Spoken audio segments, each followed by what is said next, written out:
Hello students, my self Satish Kumar and welcome you all in my channel physics Guru Satish sir. इस video से हम लोग start कर रहे हैं इलेक्ट्रोस्टैट और इस वीडियो में हम लोग पढ़ेंगे चार्ज के बारे में। चार्ज क्या है, चार्ज कितने तरह के होते हैं, इस चार्ज के डिफरेंट प्रॉपर्टीज क्या क्या हैं, उसके बारे में इस वीडियो में हम लोग डिस्कशन करेंगे। सबसे पहले आप लोग से रिक्वेस्ट है, इस वीडियो को पूरा देखें, तभी आपको पूरा कॉन्सेप्ट समझ में आएगा, क्लियर होगा। ठीक है, तो शुरू से अंत तक हमारे वीडियो को जरूर देखें। तो सबसे पहले हम लोग आते हैं इलेक्ट्रोस्टैटिक, है ना। क्या है चैप्टर का नाम, इलेक्ट्रोस्टैटिक। तो इलेक्ट्रोस्टैटिक का डेफिनेशन देने के पहले हम लोग थोड़ा चार्ज के बारे में जान लेते हैं। चार्ज के जो डेफिनेशन है उसको पढ़ लेते हैं, उसके बाद हम लोग इलेक्ट्रोस्टैटिक का डेफिनेशन देंगे तो ज़्यादा समझ में आएगा। तो सबसे पहले हम लोग आते हैं इलेक्ट्रिक चार्ज क्या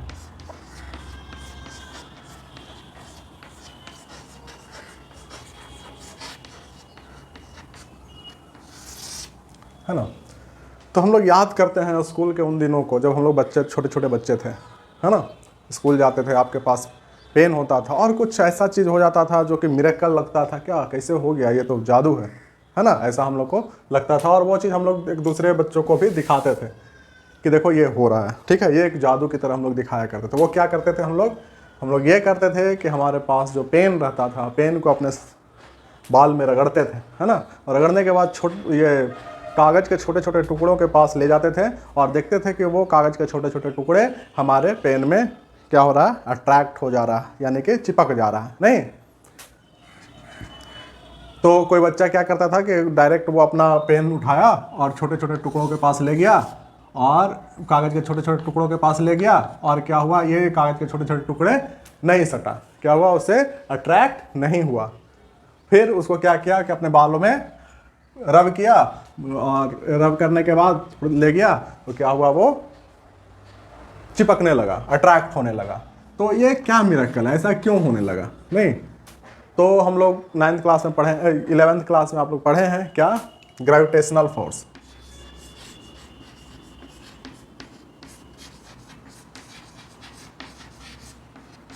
ग्रेविटेशनल फोर्स में क्या पढ़े हैं आप लोग, तो हम लोगों ने ये पढ़ा है कि यूनिवर्स में कोई भी दो बॉडी जिसका मास हो m1 m2, दोनों के बीच में सेपरेशन सपोज करिए r है, दोनों ऑब्जेक्ट के बीच में, तो ये दोनों क्या करता है, बॉडी एक दूसरे को एक फोर्स से अट्रैक्ट कर रहा है, कितना, Gm1 m2 by r square, है ना। ये फोर्स से क्या कर रहा है, एक दूसरे को अट्रैक्ट कर रहा है। लेकिन क्या ये फोर्स सक्षम है इसको अट्रैक्ट करने के लिए, इस कागज़ के टुकड़े को पेन में अट्रैक्ट करने के लिए। दोनों का मास बहुत कम है ना, तो फोर्स बहुत कम होगा, तो उस फोर्स के कारण ये दोनों अट्रैक्ट नहीं हो पाएगा, मतलब दोनों चिपकेगा नहीं, है ना। अट्रैक्ट होगा लेकिन क्या होगा, उससे मतलब उसमें मोशन क्रिएट नहीं होगा और वो उससे अट्रैक्ट मतलब चिपकेगा नहीं, है ना।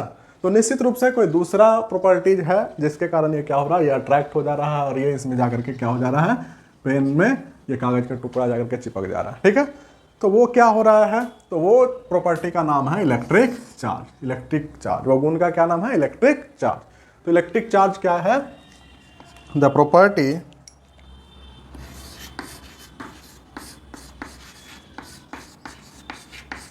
एसोसिएटेड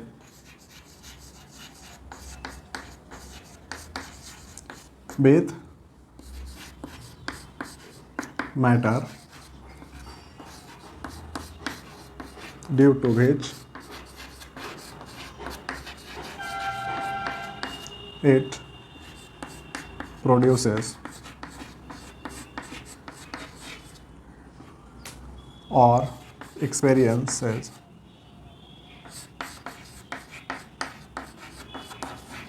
electric और मैग्नेटिक इफेक्ट, है ना। तो चार्ज क्या है, the properties associated with matter. यहाँ बात आ रही है प्रॉपर्टीज एसोसिएटेड विथ मैटर, ये इस पर हम लोग डिस्कशन करेंगे, है ना आगे, जब हम इसका प्रॉपर्टी पढ़ेंगे। Due to which it produces और experiences electric as well as magnetic effects, है ना। इलेक्ट्रिक इफेक्ट भी और मैग्नेटिक इफेक्ट भी। ठीक है, तो इस चैप्टर में ये जो हम लोग पहला चैप्टर पढ़ रहे हैं ये इलेक्ट्रोस्टैट है, इसमें हम लोग मैग्नेटिक इफेक्ट के बारे में चर्चा नहीं करेंगे, इसके बारे में चर्चा इस चैप्टर में नहीं करेंगे, है ना। मैग्नेटिज्म पढ़ेंगे, है ना, तब मैग्नेटिक इफेक्ट के बारे में हम लोग चर्चा करेंगे। यहाँ पर चर्चा क्या करेंगे, इलेक्ट्रिकल इफेक्ट के बारे में, ठीक है, इलेक्ट्रिकल इफेक्ट के बारे में। तो इलेक्ट्रोस्टैटिक क्या है, तो इलेक्ट्रोस्टैटिक को हम लोग डिफाइन कर सकते हैं, the study of electrical effect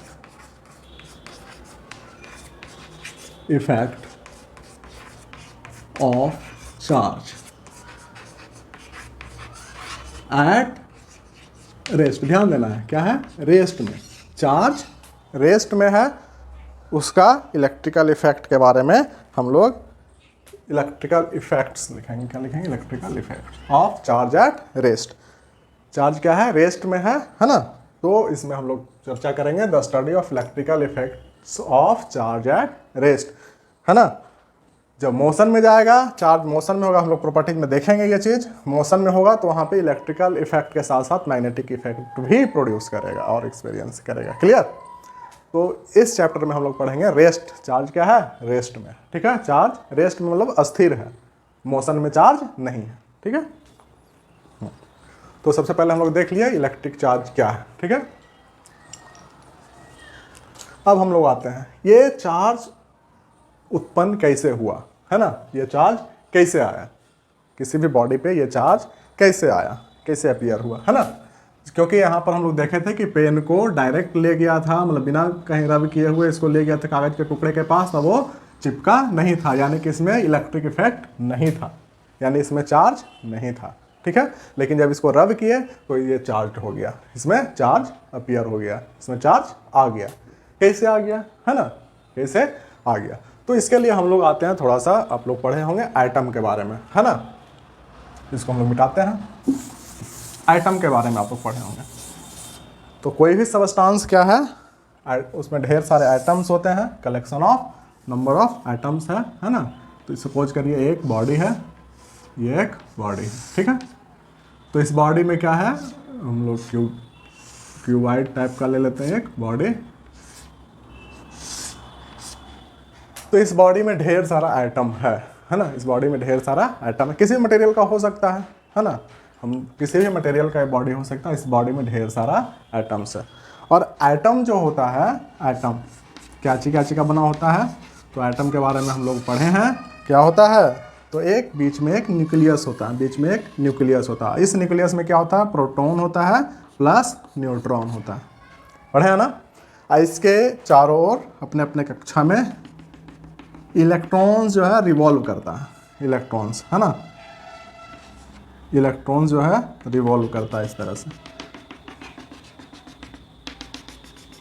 चारों ओर इलेक्ट्रॉन्स, एटम्स के चारों ओर डिफरेंट सेल में इलेक्ट्रॉन्स रिवॉल्व कर रहा है ना, इलेक्ट्रॉन्स।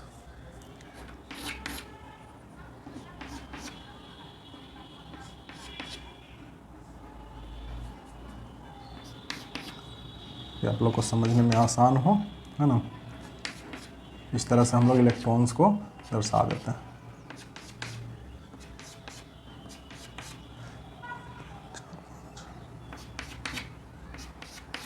एक और बना देते हैं हम लोग,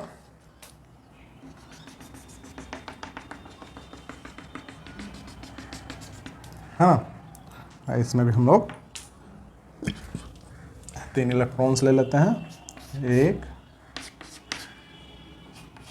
कौन सा आइटम हो गया, 2 8 10 10 और 3 13, यानी कि ये एल्युमिनियम हो गया। एल्युमिनियम का 13 होता है एटॉमिक नंबर, तो ये हमारा एल्युमिनियम आइटम का स्ट्रक्चर है। तो इस आइटम में देखना है क्या होता है, प्रोटॉन होता है और न्यूट्रॉन। 13 क्या है इसका एटॉमिक नंबर, और atomic number is equal to proton number. इसमें नंबर ऑफ प्रोटॉन्स कितना हो गया, तो 13 नंबर ऑफ प्रोटॉन्स भी इसमें हो गया, नहीं, और 13 नंबर ऑफ इलेक्ट्रॉन्स भी हो गया, ठीक है, 13 नंबर ऑफ इलेक्ट्रॉन्स भी हो गया, 13 नंबर ऑफ प्रोटॉन्स। तो ऐसा ढेर सारा आइटम इसमें है ना। और बाहरी कक्षा में सभी आइटम्स के बाहरी कक्षा में क्या है, 3 इलेक्ट्रॉन्स है, 3 इलेक्ट्रॉन्स है। अब हम इसमें क्या करेंगे, किसी तरह से एनर्जी, एक्सटर्नल एनर्जी इसमें देंगे, है ना, एनर्जाइज करें। इसमें हम लोग क्या करेंगे, एक्सटर्नल एनर्जी देंगे, यानी रब कर रहे थे तो रब करके हम लोग क्या कर रहे थे, उसमें फ्रिक्शन हो रहा था, फ्रिक्शन के कारण उसमें हीट एनर्जी जनरेट हो रहा था, है ना। तो इसमें किसी तरह से एनर्जी देंगे। जब एनर्जी देंगे तो क्या होगा, ये इलेक्ट्रॉन्स जो बाहरी कक्षा में घूम रहा है इलेक्ट्रॉन, ये क्या होता है, लूजली बॉन्डेड इलेक्ट्रॉन्स होता है। ठीक है, लूजली बॉन्डेड का मतलब कि ये दोनों के, इसके अपेक्षा इसमें फोर्स कम होता है ये दोनों के बीच। तो क्या होता है, इसके कारण क्या होगा, ये एक्साइट करेगा और ये इलेक्ट्रॉन बाहर निकल जाएगा, इलेक्ट्रॉन बाहर निकल जाएगा। लेकिन कहाँ जाएगा बाहर निकल के, रहेगा तो इस पूरे सबस्टांस में ही रहेगा, है ना। यदि मेटल है तो ये इलेक्ट्रॉन बाहर में आ जाएगा, बाहरी कक्षा में आ जाएगा सभी इलेक्ट्रॉन्स, है ना।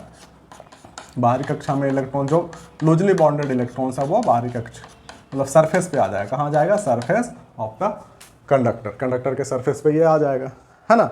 अब क्या होगा, अब इसमें दूसरा बॉडी घिसेगा, है ना। तो क्या होगा, घिसने के कारण दोनों बॉडी में बहुत ज़्यादा एनर्जी ये हो जाएगा, तो ये इलेक्ट्रॉन जो है इस बॉडी से ट्रांसफ़र हो जाएगा दूसरे वाले बॉडी में। इलेक्ट्रॉन्स क्या है, ट्रांसफ़र हो जाएगा। यदि सपोज करिए ये अलग एक बॉडी है और ये दोनों बॉडी को हम लोग रब कर रहे थे, तो ये जो इलेक्ट्रॉन्स है जो बाहरी सरफेस पे है, आउटर सरफेस पे, वो क्या हो जाएगा, ट्रांसफ़र होकर के इसमें आ जाएगा, है ना। क्या हुआ, तो सपोज करिए पहले नंबर ऑफ एटम्स n है ना, n नंबर ऑफ एटम्स है इसमें। तो n नंबर ऑफ एटम्स है तो इसमें इलेक्ट्रॉन्स की संख्या कितना है, तो ये सपोज करिए एल्यूमिनियम एटम है तो इलेक्ट्रॉन्स का संख्या हो गया इतना नंबर ऑफ इलेक्ट्रॉन्स हो गया। प्लस अंदर में इसका न्यूक्लियस में प्रोटॉन कितना है, तो n इंटू 13, इतना नंबर ऑफ प्रोटॉन भी हो गया। ठीक है, लेकिन अब क्या हो रहा है, ये एक इलेक्ट्रॉन इसमें आ गया, तो एक इलेक्ट्रॉन इसमें आ गया तो नंबर ऑफ इलेक्ट्रॉन्स कितना हो गया, n 13n-1,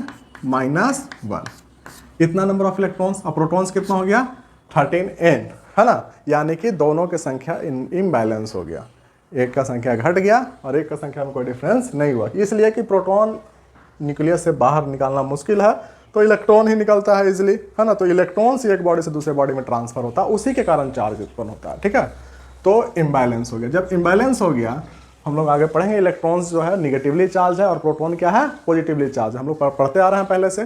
तो यानी कि नंबर ऑफ, सपोज करिए ई इसमें इलेक्ट्रॉन का चार्ज है, तो निगेटिव चार्ज कितना हो गया, इतना, और पॉजिटिव चार्ज कितना हो गया, 13n इंटू ई, इतना पॉजिटिव चार्ज हो गया।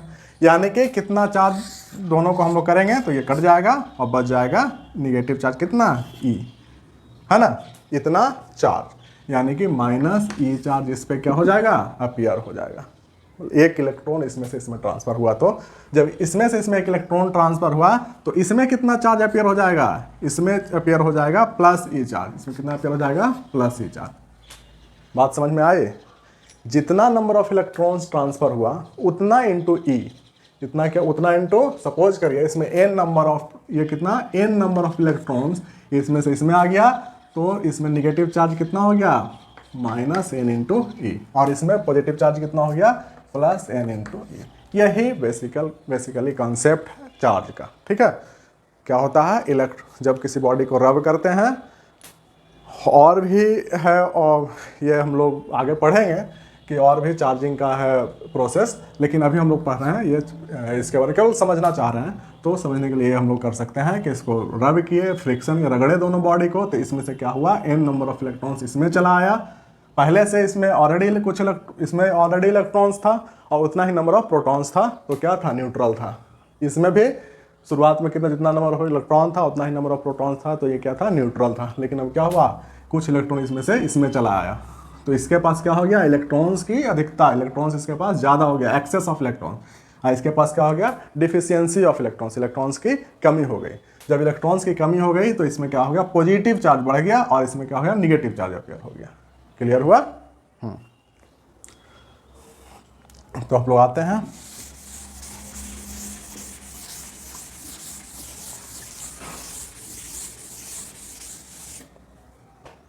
सबसे पहला चीज क्या इसमें हम लोग समझे, चार्जिंग ऑफ अ बॉडी और substance means excess of electrons or deficiency of electrons.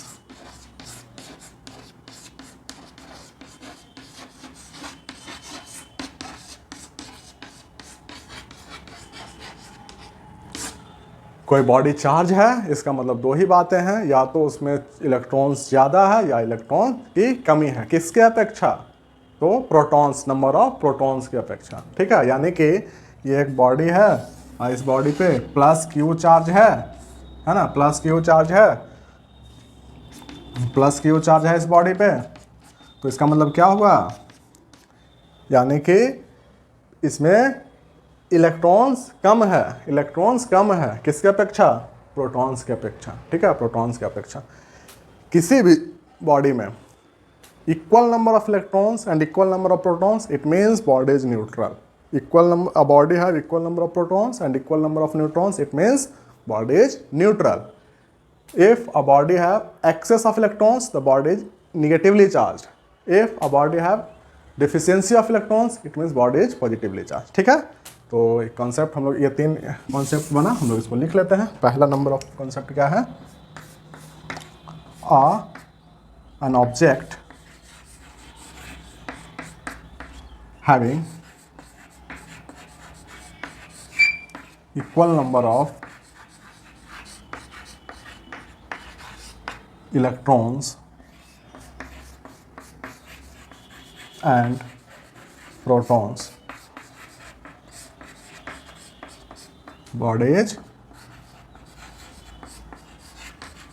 Neutral. ठीक है, दूसरा कॉन्सेप्ट क्या है? A body with access of electron,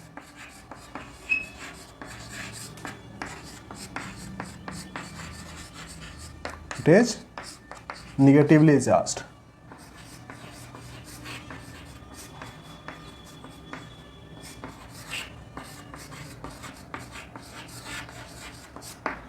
Third, a body with deficiency of electrons,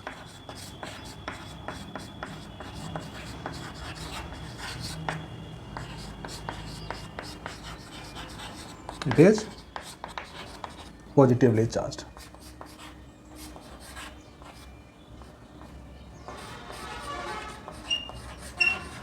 Clear?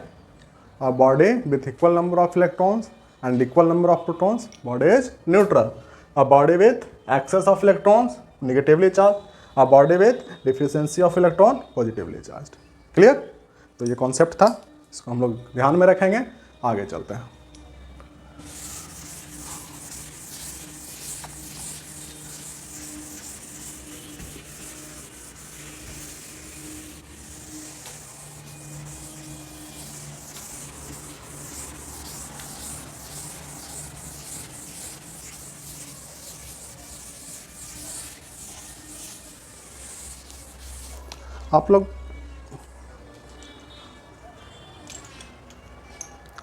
आप लोग बेंजामिन फ्रैंकलिन का नाम सुने होंगे।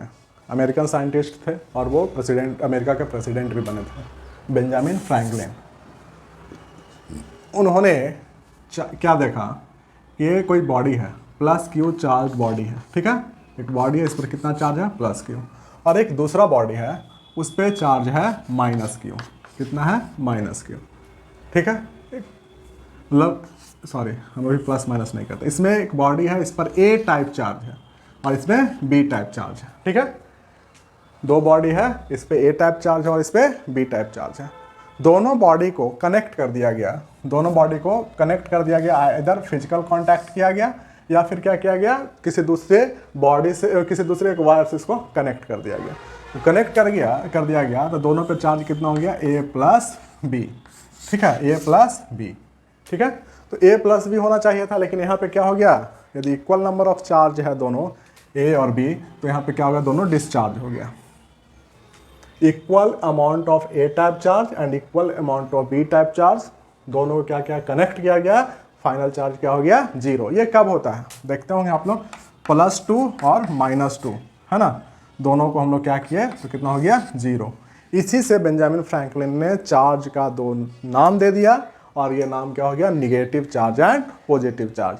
तो the negative charge and positive charge is named by Benjamin Franklin and American scientist, American scientist, वो क्या थे, अमेरिकन साइंटिस्ट थे जो प्रेसिडेंट भी बने थे अमेरिका के। उन्होंने क्या दिया, नाम दे दिया चार्ज का, दो टाइप का चार्ज, कितना, positive charge and negative charge. ठीक है, तो हम लोग अब नेक्स्ट जब भी पढ़ेंगे तो क्या पढ़ेंगे, चार्ज कितने तरह का होता है, दो तरह का होता है। कौन कौन होता है, पॉजिटिव चार्ज होता है और निगेटिव चार्ज, हिंदी में धनात्मक और ऋणात्मक आवेश। क्लियर।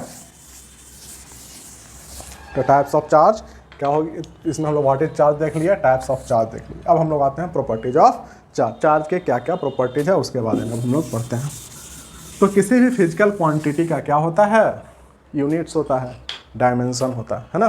किसी भी फिजिकल क्वांटिटी का यूनिट्स होता है, डायमेंशन होता है। आप लोग फर्स्ट ईयर में पढ़े होंगे यूनिट्स एंड डायमेंशन, उसमें ये भी पढ़े होंगे कि फिजिकल क्वांटिटी दो तरह का होता है, एक होता है फंडामेंटल फिजिकल क्वांटिटी और दूसरा होता है डेराइव्ड फिजिकल क्वांटिटी। ठीक है, तो चार्ज जो है डेराइव्ड फिजिकल क्वांटिटी है। तो हम लोग चार्ज के डायमेंशन और यूनिट्स को पढ़ने के पहले हम लोग छोटा सा, आप लोग 10th क्लास में पढ़े होंगे डेफिनेशन इलेक्ट्रिक करंट का।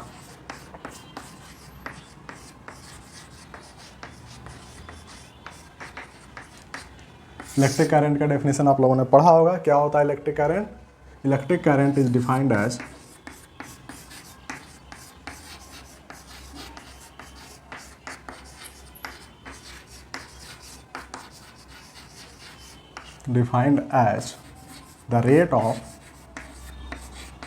the rate of flow of charge,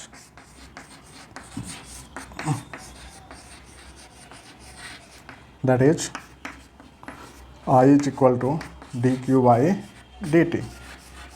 यही पढ़े हैं हम लोग, करंट के बारे में डेफिनेशन जानते हैं। ठीक है, dq by dt। तो इलेक्ट्रिक करंट क्या है, electric current is a fundamental physical quantity और इसका यूनिट क्या होता है, एम्पेयर होता है ना। और इसका डायमेंशन क्या होता है, करंट का डायमेंशन, इलेक्ट्रिक करंट का डायमेंशन होता है ए। क्या होता है, ए। इलेक्ट्रिक करंट का डायमेंशन क्या होता है, ए होता है ना। तो आई इज इक्वल टू कितना हो गया, d q by d t, यानी कि हम लोग लिखेंगे d q, charge is equal to कितना हो गया, आई इंटू डी टी, है ना, आई इंटू डी टी। यानी कि हम लोग इसको हम केवल चार्ज क्यू का डायमेंशन लिखें तो आई का डायमेंशन इंटू टाइम का डायमेंशन, यानी कितना हो गया, ए का 1 और टी का 1। ये हो गया dimensional formula of electric charge. ये क्या हो गया, dimensional formula of electric charge क्या हो गया, ए टी। ठीक है, ए टी। तो इस तरह से यूनिट क्या हो जाएगा, यूनिट्स ऑफ चार्ज। तो a SI unit of charge, electric charge.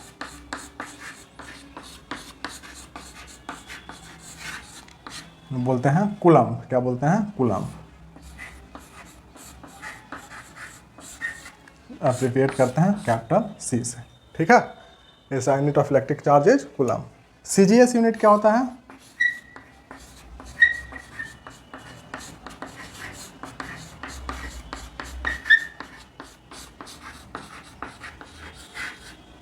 दो होता है, एक होता है ESU of charge and other one is EMU of charge.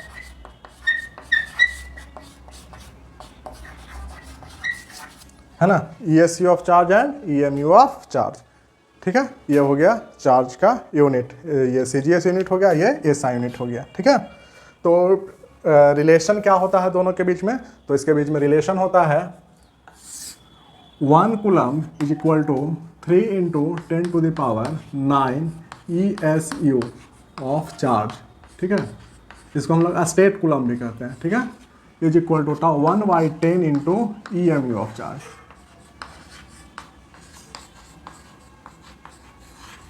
Clear, 1 coulomb charge is equal to 3 into 10 to power 9 ESU of charge is equal to 1/10 EMU of charge. तो यहाँ से एक हम लोग को रिलेशन मिलता है, EMU of charge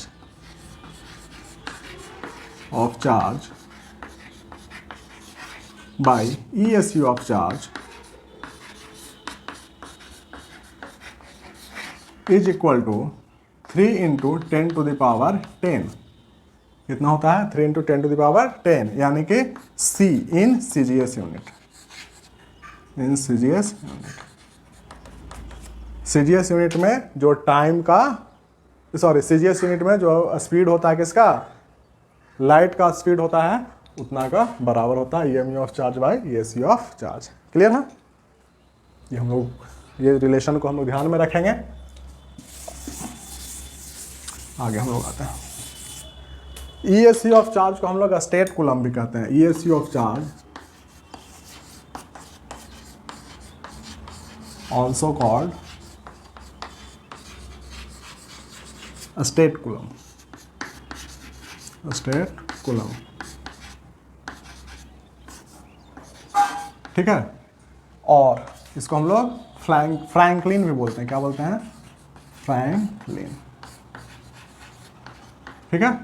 other practical unit of charge is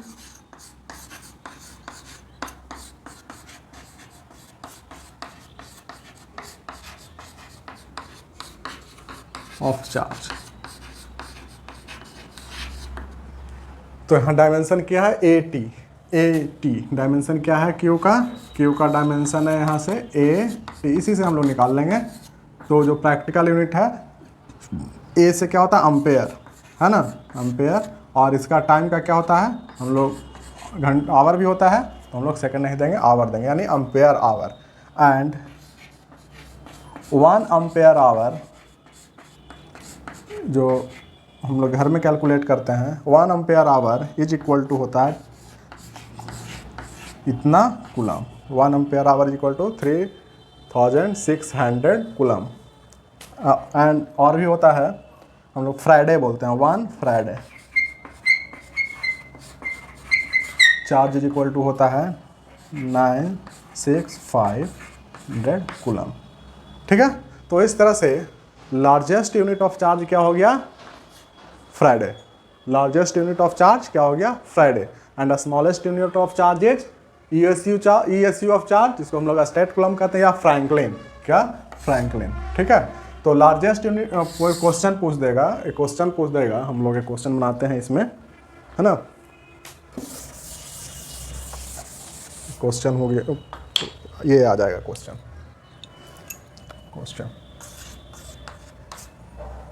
largest unit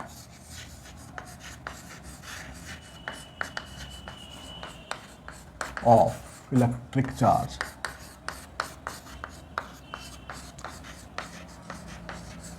is A Franklin,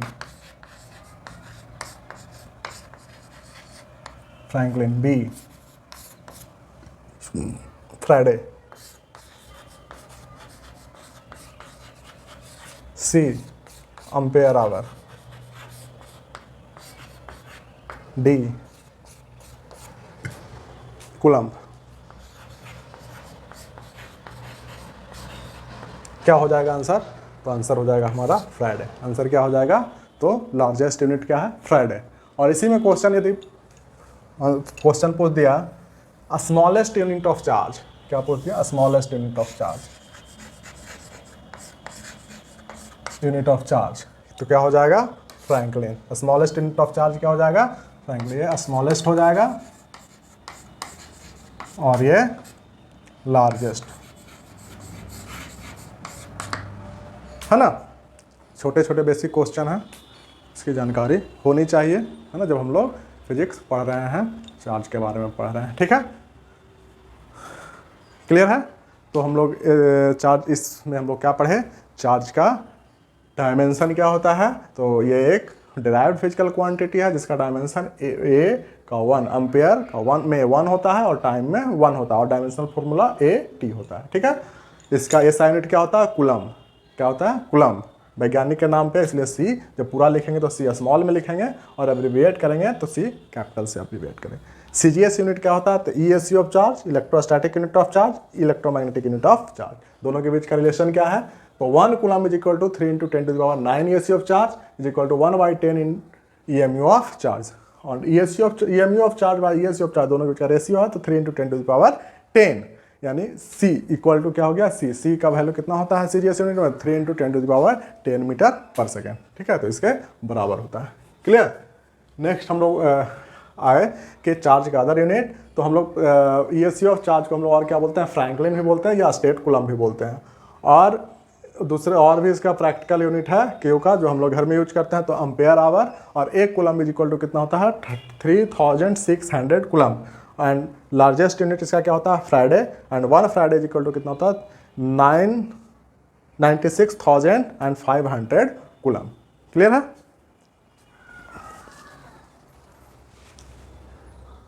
properties देखते हैं इलेक्ट्रिक चार्ज का। तो देखिए कोई फिजिकल क्वांटिटी है तो उसको हम लोगों ने डिफाइन ये क्या है, डिफ्रेंशिएट क्या है कि ये वेक्टर फिजिकल क्वांटिटी है या स्केलर फिजिकल क्वांटिटी है। तो ये देख लेते हैं कि चार्ज जो है हमारा वेक्टर है या स्केलर है। तो देखिए चार्ज में क्या हो रहा है, plus Q charge Q1 charge और माइनस Q1 चार्ज, दोनों को हम लोग ये माइनस Q2 चार्ज, दोनों को हम लोग सम करते हैं तो कितना आता है Q1 माइनस Q2, यानी सिंपल अलजेब्रिक रूल को फॉलो कर रहा है। सिंपल अलजेब्रिक रूल को ये चार्ज फॉलो कर रहा है। जब सिंपल अलजेब्रिक रूल को जो फॉलो कर रहा है तो निश्चित रूप से ये वेक्टर नहीं हो सकता। तो चार्ज क्या है, तो इलेक्ट्रिक चार्ज इज, सेकंड हमारा प्रॉपर्टी हो जाएगा। पहला प्रॉपर्टी जो हम लोग ने देख लिया है इसका यूनिट क्या होता है, डायमेंशन क्या होता है। सेकंड प्रॉपर्टीज क्या हो गया ये इसका तो चार्ज इज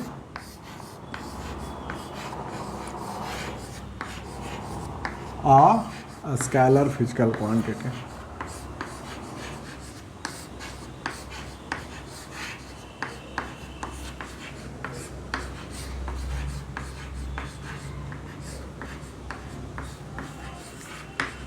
कोई पूछ दिया है कि क्यों हम लोग स्केलर क्यों बोलेंगे, तो हम लोग बोलेंगे कि क्योंकि चार्ज जो है simple algebraic rule of addition को फॉलो करता है। मतलब vector rule of addition, vector के दो एडिशन का रूल है, ट्रायंगल लॉ और दूसरा parallelogram law of vector addition. ठीक है, तो ये दोनों को फॉलो नहीं करता है, बल्कि ये सिंपल अलजेब्रिक रूल को फॉलो करता है।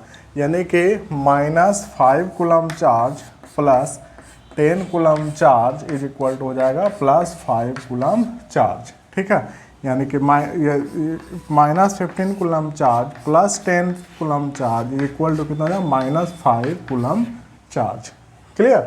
तो simple algebraic rule of addition को ये फॉलो कर रहा है, इसलिए ये वेक्टर क्वांटिटी नहीं होगा, बल्कि ये स्केलर फिजिकल क्वांटिटी होगा। नेक्स्ट दूसरा कारण हम लोग और क्या बता सकते हैं क्यों ये स्केलर है, तो हम लोग बता सकते हैं कि हाँ एडिशन मतलब charge on a body means it shows it have deficiency of electron और एक्सेस ऑफ इलेक्ट्रॉन्स, बस यही मतलब है इसका। ठीक है, इस वजह से हम लोग कह सकते हैं चार्ज क्या है, तो चार्ज जो है स्केलर फिजिकल क्वांटिटी। ठीक है, स्केलर फिजिकल क्वांटिटी। नेक्स्ट हम लोग आते हैं, तो देखिए हम लोग एक बॉडी लेते हैं पहले और उस पर हम लोग कुछ चार्ज देते हैं। चार्ज देने का, उसको चार्ज करने का प्रोसेस है, वो हम लोग एक प्रोसेस तो डिस्कस किए थे शुरू में, वो क्या था, चार्जिंग बाय फ्रिक्शन। ठीक है, तो किसी भी तरीके से ये एक बॉल है ना, ये एक बॉडी है, इस पर हम लोगों ने क्या कर दिया +Q चार्ज दे दिया। ठीक है, +Q चार्ज दे दिया। अब इस बॉडी को एक दूसरे बॉडी के पास, ये एक अदर बॉडी है जो अनचार्ज्ड है, यानी इस पर कोई चार्ज नहीं है, Q = 0 है। ठीक है, Q = 0। इसको किसी भी तरीके से इसके कांटेक्ट में लाएंगे, है ना, तो बाय डायरेक्ट इसको फिजिकल कांटेक्ट करेंगे, दोनों को सटा देंगे, ये भी हो सकता है। या हम लोग कोई कंडक्टिंग वायर कंडक्टिंग वायर समझ रहे हैं, जो जिससे हम लोग इलेक्ट्रिसिटी का ये ले जाते हैं, उसको हम लोग क्या बोलते हैं कंडक्टिंग वायर बोलते हैं, जो इलेक्ट्रिसिटी को कंडक्ट करता हो। ठीक है, इससे क्या कर देंगे, कनेक्ट कर देंगे। तो क्या होगा, कनेक्ट करेंगे तो इसमें क्या है, डिफिशियंसी ऑफ इलेक्ट्रॉन्स, इसमें इलेक्ट्रॉन्स की कमी है, यानी number of protons is more than number of electrons. इसमें क्या है, number of protons is equal to number of electrons.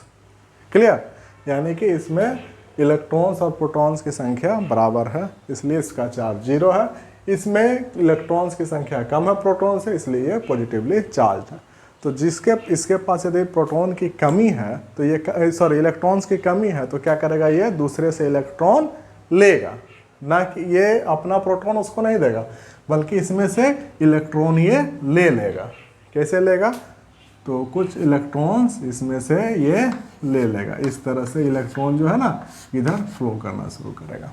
ठीक है, तो जितना नंबर ऑफ इलेक्ट्रॉन्स इसमें चला आया उसके इक्विवेलेंट इसमें क्या होगा, पॉजिटिव चार्ज चढ़ जाएगा। ठीक है, तो जितना पॉजिटिव चार्ज इसमें चढ़ेगा उतना निगेटिव चार्ज, उतना इसमें से चार्ज घट जाएगा। ठीक है, इसका मतलब क्या हुआ कि जब भी कोई चार्ज बॉडी को अनचार्ज बॉडी के साथ टच कराते हैं या फिजिकल कांटेक्ट कराते हैं या फिर कंडक्टिंग वायर से कनेक्ट करते हैं या किसी भी मीन्स को हम लोग क्या करते हैं, टच कराते हैं, तो क्या होता है, चार्ज ट्रांसफ़र होता है। चार्ज क्या होता है, ट्रांसफ़र होता है। चार्ज क्या होता है, ट्रांसफ़र होता है। और ये जो ट्रांसफ़र ऑफ चार्ज होगा, टोटल का टोटल चार्ज ट्रांसफ़र नहीं होगा, हम लोग आगे आएंगे, टोटल का टोटल चार्ज ट्रांसफ़र नहीं होगा, बल्कि उतना ही चार्ज ट्रांसफ़र होगा कि दोनों का इलेक्ट्रिक पोटेंशियल बराबर हो जाएगा। इलेक्ट्रिक पोटेंशियल हम लोग आगे पढ़ेंगे इसी चैप्टर में, जब हम लोग इलेक्ट्रिक फील्ड एंड पोटेंशियल पढ़ेंगे। ठीक है, तो इलेक्ट्रिक पोटेंशियल दोनों का बराबर हो जाएगा, इसका भी इलेक्ट्रिक पोटेंशियल V1 हो जाएगा, इसका भी इलेक्ट्रिक पोटेंशियल V1 हो जाएगा, तो फिर चार्ज का ट्रांसफ़र होना बंद हो जाएगा, है ना, चार्ज का ट्रांसफ़र होना बंद हो जाएगा। ठीक है, तो चार्ज क्या हो गया, charge is transferable. Next property क्या हो गया, चार्ज इज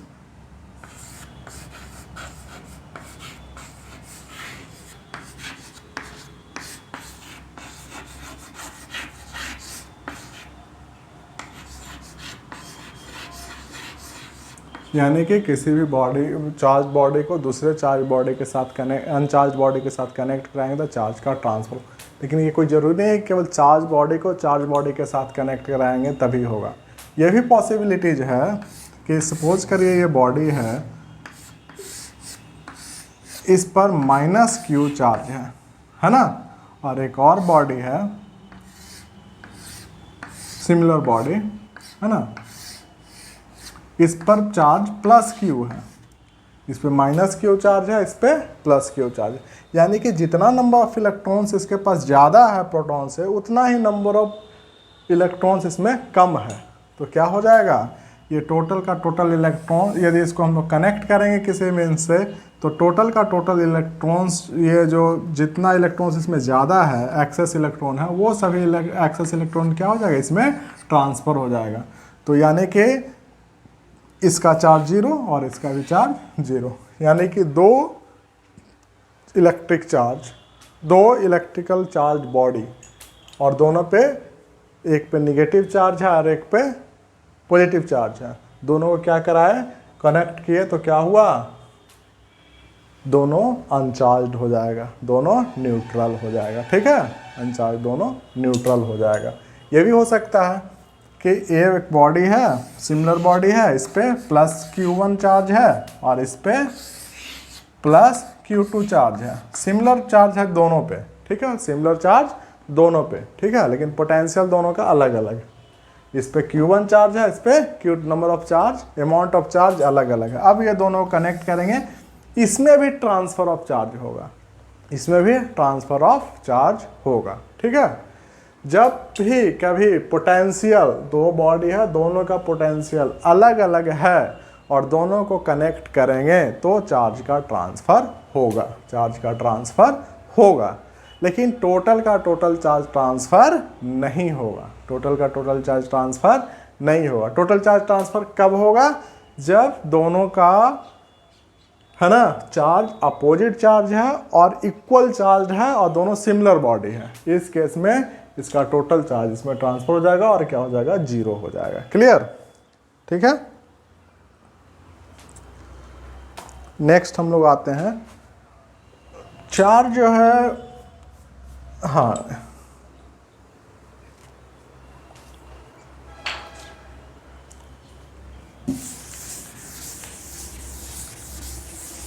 अब हम लोग नेक्स्ट प्रॉपर्टीज में आते हैं।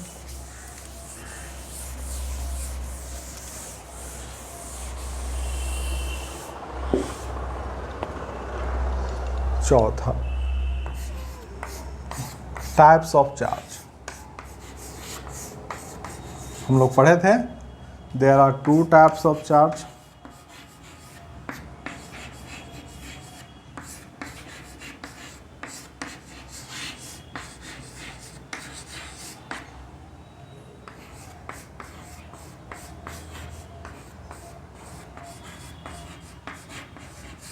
namely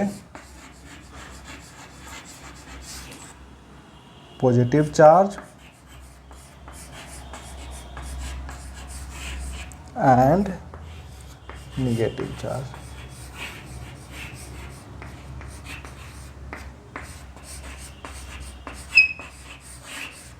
ठीक है, नेक्स्ट हम लोग आते हैं पांचवा property, charge is always associated with mass. Charge is always associated with mass. यानी कि चार्ज जो है कभी बिना मास का एग्जिस्ट नहीं करेगा। क्यों नहीं करेगा, तो इस बात को हम लोग समझते हैं। तो देखिए चार्ज क्यों हो रहा है, तो due to transfer of electrons, due to transfer of electron. और अभी तक हमने पढ़ा जिसमें दो ही चार्ज कैरियर है, कौन कौन, एक है इलेक्ट्रॉन और दूसरा है प्रोटॉन्स। यही दोनों चार्ज कैरियर हैं, इसके अलावा कोई चार्ज कैरियर नहीं है पूरे यूनिवर्स में। ठीक है, जो यही दो physically existing charge carrier, existing charge carrier electrons and protons. और इलेक्ट्रॉन्स पे हम लोग क्या बोलते हैं, इस पे minus e is equal to minus 1.6 into 10⁻⁻19 coulomb charge होता है। कितना होता है, minus e is equal to e is equal to इतना कूलम चार्ज, और निगेटिव होता है, क्या होता है, निगेटिव चार्ज होता है।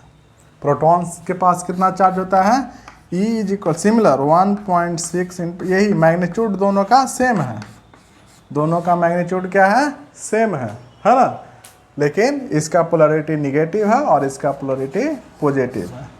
ठीक है, इलेक्ट्रॉन्स के पास E is equal to 1.6 into 10⁻⁻19 coulomb charge होता है और पोलैरिटी निगेटिव होता है। प्रोटॉन्स के पास कितना होता है, ई इंटू 1.6 इंटू 10⁻⁻19 कूलम, और पोलैरिटी क्या होता है, पॉजिटिव होता है।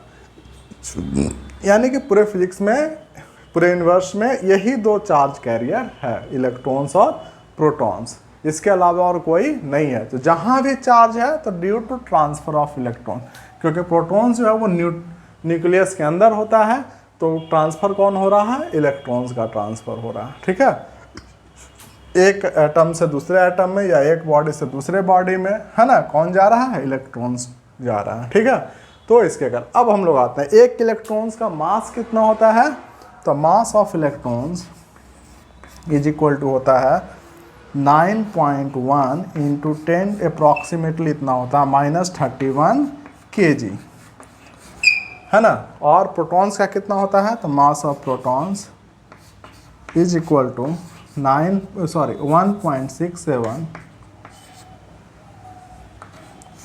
गुना 10⁻⁻27 kg, अप्रॉक्स इतना होता है मास, है ना। इसका मास कितना होता है 9.1 × 10⁻31 kg, और इसका मास होता है 1.67 × 10⁻27 kg। अप्रॉक्सीमेट मास दोनों का इतना इतना होता है। यानी कि जब चार्ज इलेक्ट्रॉन एक बॉडी से दूसरे बॉडी में ट्रांसफ़र हुआ, यानी कि इतना मास जो है इस बॉडी से दूसरे बॉडी में चला गया, एक इलेक्ट्रॉन में इतना मास। ठीक है, तो जब भी ट्रांसफ़र होगा इलेक्ट्रॉन्स का, तो केवल चार्ज का ट्रांसफ़र नहीं होगा, बल्कि पूरा का पूरा इलेक्ट्रॉन जाएगा। और जब इलेक्ट्रॉन पूरा जाएगा तो यानी क्या हो गया, उसमें मास जा रहा है, क्या जा रहा है, उसमें द्रव्यमान भी जा रहा है। यानी कि charge is always associated with mass, बिना मास का चार्ज एग्जिस्ट नहीं करेगा। ठीक है, लेकिन हम लोग ये नहीं कह सकते हैं कि जब चार्ज एग्जिस्ट करेगा तभी मास एग्जिस्ट करेगा, ऐसा नहीं है। मास एग्जिस्ट करेगा विदाउट चार्ज, है ना, कोई ज़रूरी नहीं है। मास कोई भी सबस्टांस जिसमें नंबर ऑफ इलेक्ट्रॉन्स प्रोटॉन्स बराबर होंगे वो न्यूट्रल होगा, उसमें कोई चार्ज नहीं होगा, ठीक है। लेकिन कोई भी चार्ज बिना मास का एग्जिस्ट नहीं करेगा। क्लियर। तो हम लोग आते हैं, इसमें कुछ कंसेप्ट है जो कि हम लोग को ध्यान रखना चाहिए, क्योंकि बोर्ड के परीक्षा में कभी कभी पूछ देता है एक क्वेश्चन, है ना, इस पर, इस कॉन्सेप्ट पे। तो पहला, charge never exist without mass, while mass exists without charge। पहला कॉन्सेप्ट। दूसरा concept, on charging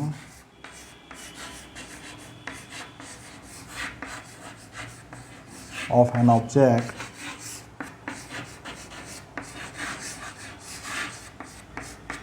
the mass of the object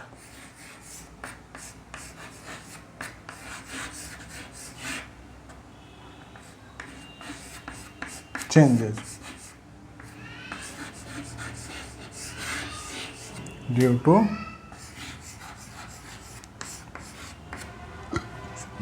transfer of electrons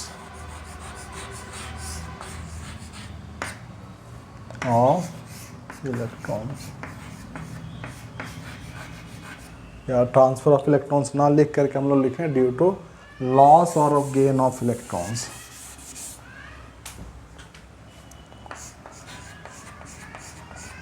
और गेन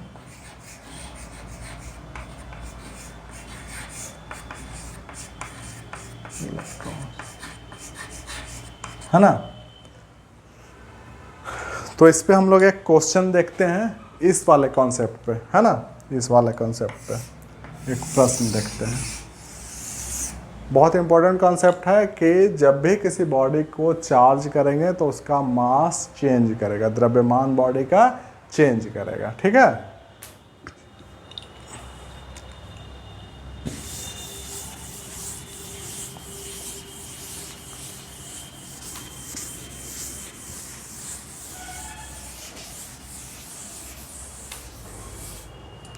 और ये कब चेंज करेगा? Mainly in case of charging by conduction, in case of charging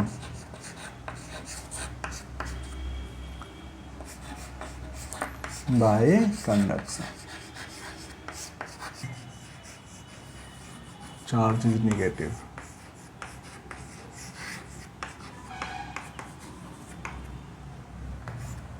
दूसरा option है decreases when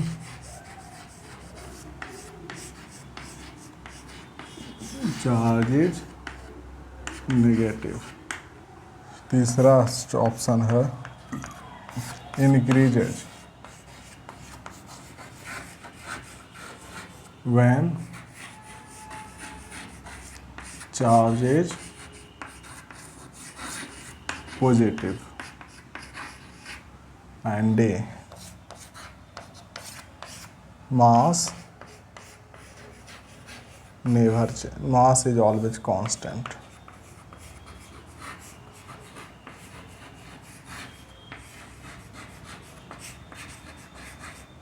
क्या हो जाएगा आंसर? एक क्वेश्चन है इसी कॉन्सेप्ट पे, on charging of an object the mass of the object changes due to loss और गेन ऑफ इलेक्ट्रॉन। यहाँ पर क्या हो रहा है कि लॉस और गेन ऑफ इलेक्ट्रॉन। जब इलेक्ट्रॉन लॉस करेगा तो उसका मास, जितना नंबर ऑफ इलेक्ट्रॉन्स लॉस करेगा उसके हिसाब से उतना मास बॉडी में से चला गया दूसरे बॉडी में, ठीक है।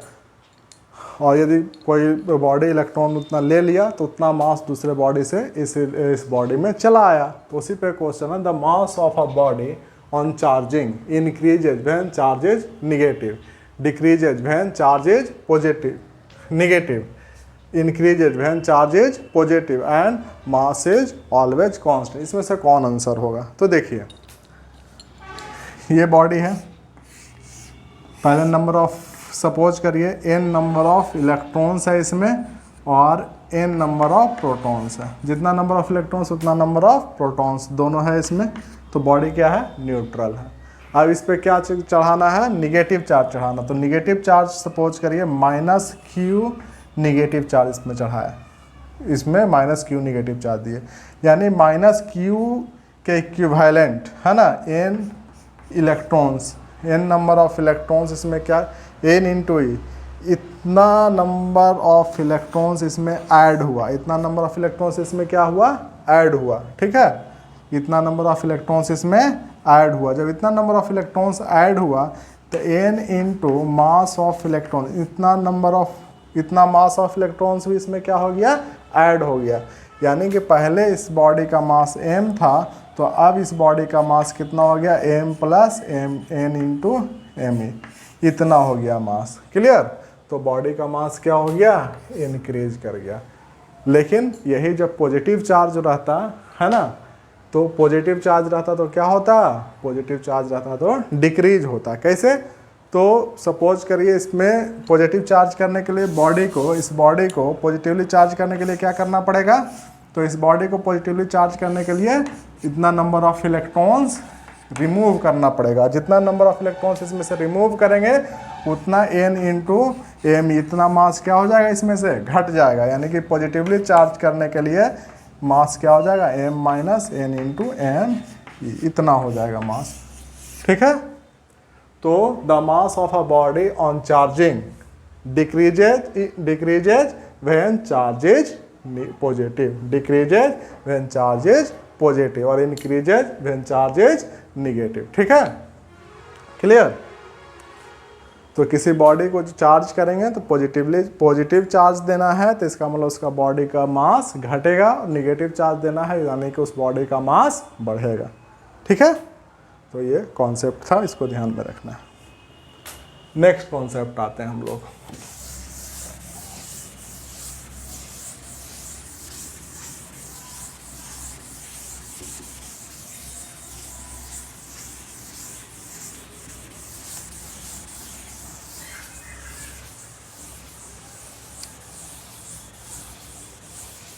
और ये बहुत ही इम्पोर्टेंट कॉन्सेप्ट है जो हम लोग अगला कॉन्सेप्ट पढ़ने जा रहे हैं। तो देखिए, सपोज करिए ये एक बॉडी, ठीक है, इस बॉडी को सपोज करिए हमको माइनस क्यू चार्ज इस बॉडी में देना है। कितना देना है? इस बॉडी को निगेटिवली चार्ज करना है और कितना चार्ज देना है? Minus Q charge. तो जब माइनस क्यू चार्ज देना है तो क्या करना होगा? इलेक्ट्रॉन्स इसमें डालना पड़ेगा। इलेक्ट्रॉन्स इसमें कहीं से किसी अन्य बॉडी से डालना पड़ेगा। ठीक है, कैसे डालेंगे? तो जब भी इलेक्ट्रॉन्स आएगा तो एक इलेक्ट्रॉन्स आएगा, है ना, नेक्स्ट वन इलेक्ट्रॉन्स और आएगा, फिर नेक्स्ट वन इलेक्ट्रॉन्स और आएगा, फिर नेक्स्ट वन इलेक्ट्रॉन्स और आएगा, है ना।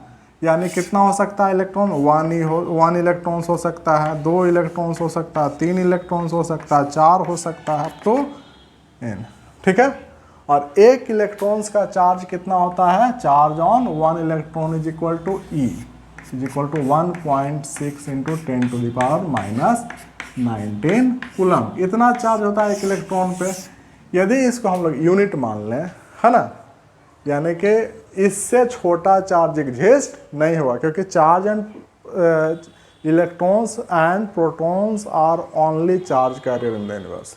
ठीक है, तो यानी कि इससे छोटा चार्ज संभव नहीं है। इलेक्ट्रॉन्स हो या प्रोटॉन्स हो, दोनों पे सिमिलर चार्ज होता है, same equal amount of charge होता है। E is equal to 1.6 into 10 to -19 coulomb, और इसका पोलैरिटी अपोजिट होता है, यही होता है। यानी कि इससे छोटा चार्ज संभव नहीं है। ठीक है, और जब भी इलेक्ट्रॉन ट्रांसफर होगा तो 1 इलेक्ट्रॉन, 2 इलेक्ट्रॉन, 3, यानी कि इंटीग्रल नंबर में ट्रांसफर होगा।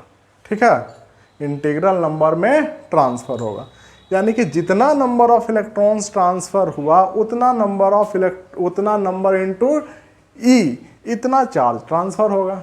ठीक है, तो चार्ज क्या ट्रांसफर हो रहा है, या तो 1e चार्ज जा रहा है, या 2e चार्ज जा रहा है, या 3e चार्ज जा रहा है, या तो n, where n is integer number. ठीक है, इतना चार्ज जा रहा है, तो इसको हम लोग क्या कहते हैं, डिस्क्रीट फॉर्मेट में है। क्या है, डिस्क्रीट है। ठीक है, डिस्क्रीट यानी कि कंटिन्यूअस नहीं।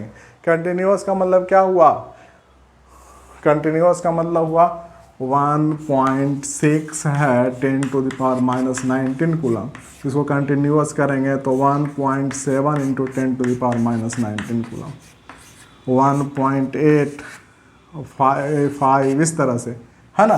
तो इस तरह से तो चार्ज तो जा इंटू 10⁻⁻19, यानी कि इलेक्ट्रॉन को तोड़ तोड़ के तो हम लोग एक बॉडी से दूसरे बॉडी में ले नहीं जाएंगे, जब भी ले जाएंगे तो पूरा का पूरा 1 इलेक्ट्रॉन जाएगा। ठीक है, तो यानी हम लोग क्या कह सकते हैं कि चार्ज जब भी ट्रांसफ़र होगा तो डिस्क्रीट अमाउंट में चार्ज ट्रांसफ़र होगा, यानी कि क्या हो जाएगा, इसको हम लोग बोल रहे हैं क्वांटाइज्ड। तो इसको हम लोग बोलते हैं क्वांटाइजेशन ऑफ चार्ज। तो नेक्स्ट प्रॉपर्टीज है, नेक्स्ट प्रॉपर्टी जो भी नंबर हो, charge is quantized.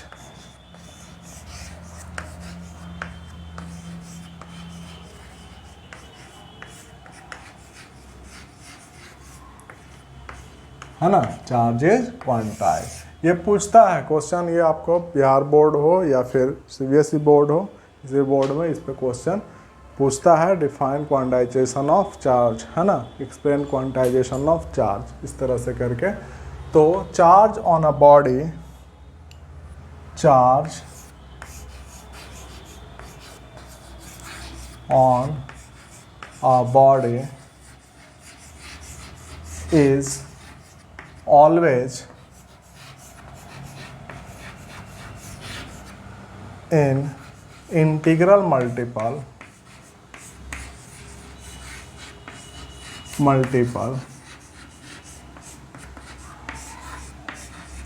of E, that is Q is equal to N into E, where n is integer, where n is 1 2 3 up to n, है ना, integer, n is integer. यहाँ क्या है, n, तो किसी बॉडी पे charge कितना होगा, तो q is equal to n into e, always integral multiple of e, है ना।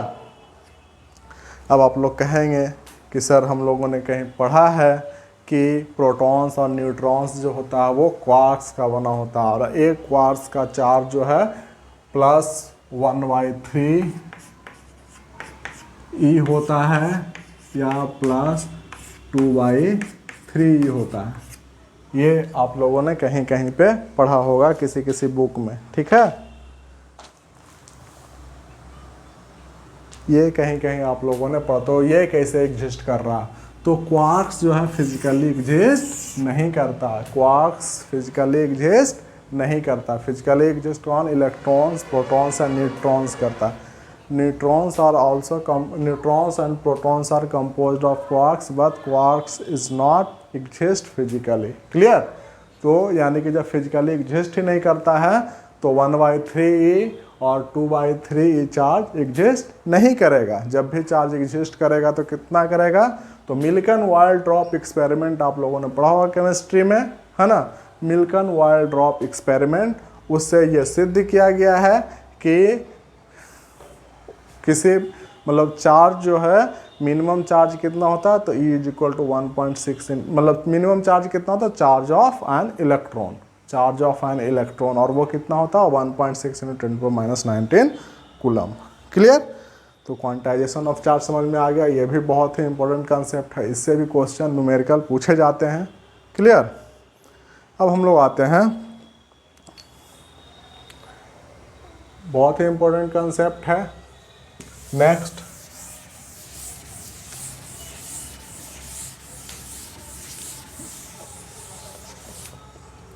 देखे होंगे कभी कभी क्या होता है, जो एक केस हम लोग देखते हैं।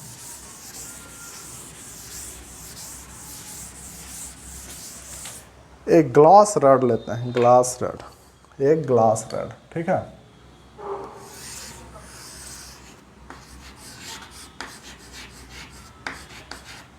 ठीक है, इस ग्लास रड को रब विथ सिल्क,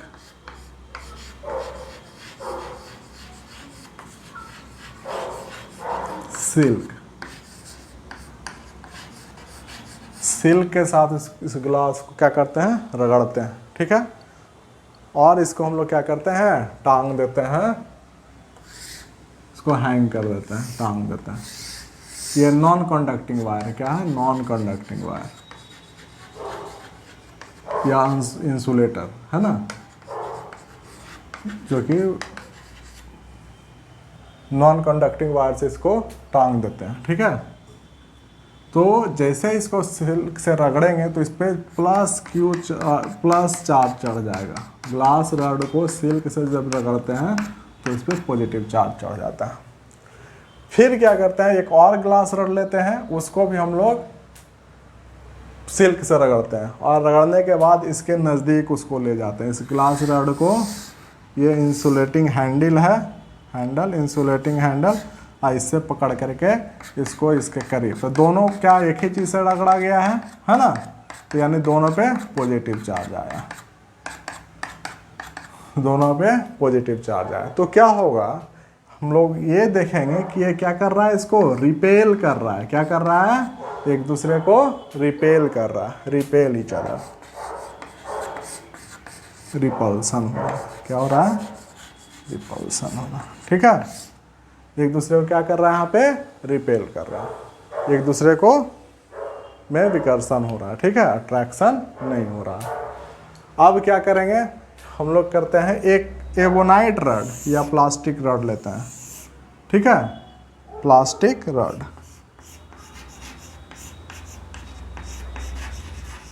इसको हम लोग रब करते हैं, रब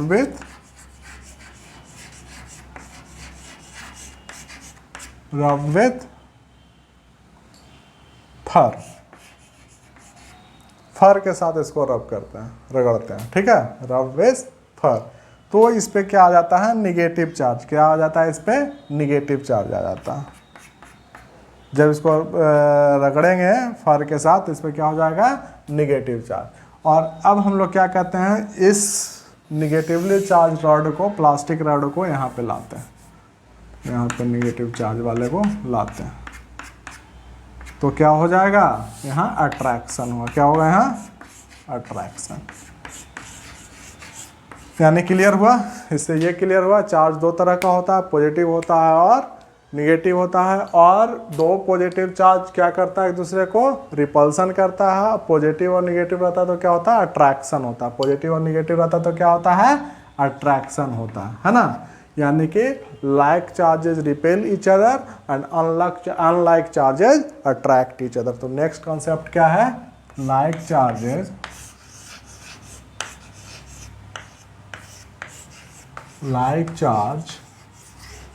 repel each other.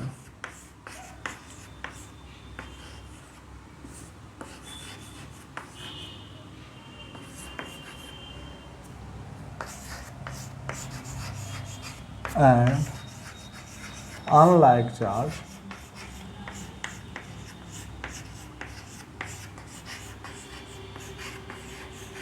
attract each other.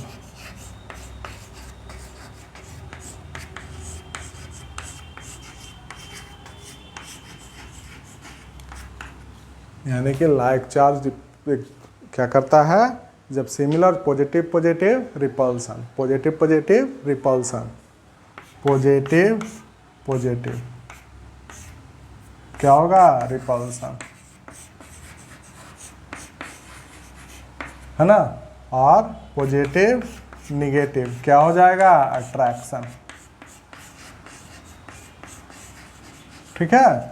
Unlike charges attraction, like negative negative क्या हो जाएगा, रिपल्सन, ठीक है। क्लियर?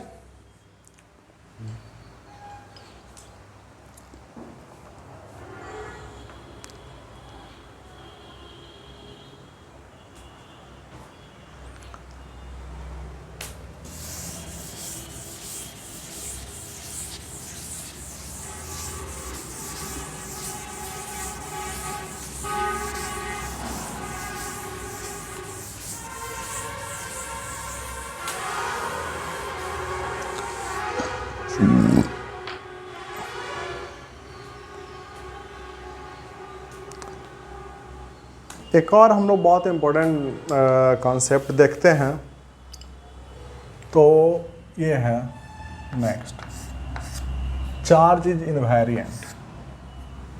किसी भी इलेक्ट्रिक चार्ज को किसी भी फ्रेम ऑफ रेफरेंस में ले जाएंगे तो उसका चार्ज चेंज नहीं होगा, उसका चार्ज चेंज नहीं होगा, ठीक है?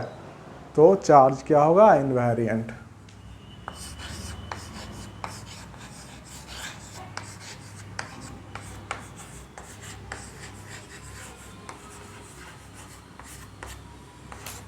यानी कि on changing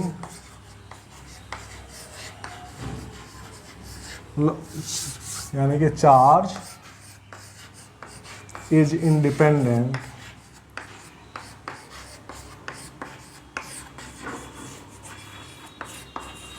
of frame of reference.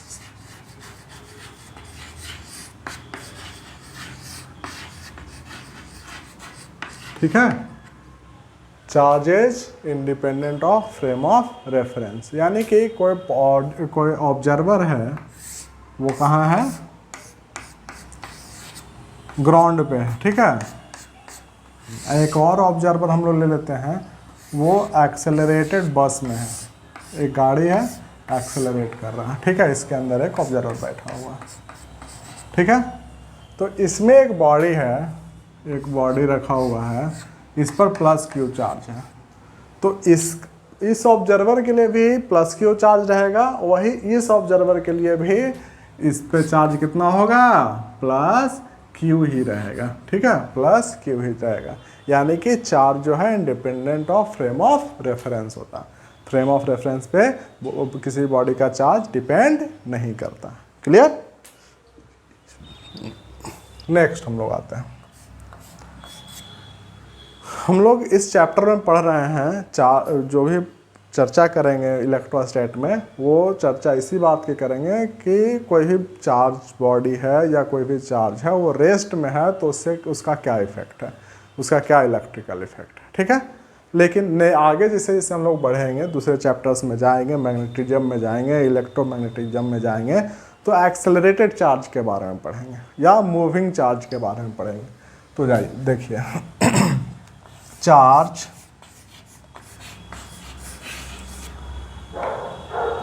at rest produces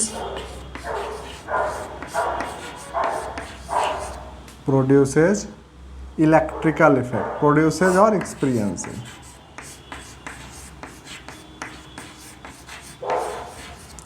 electrical effect, ठीक है?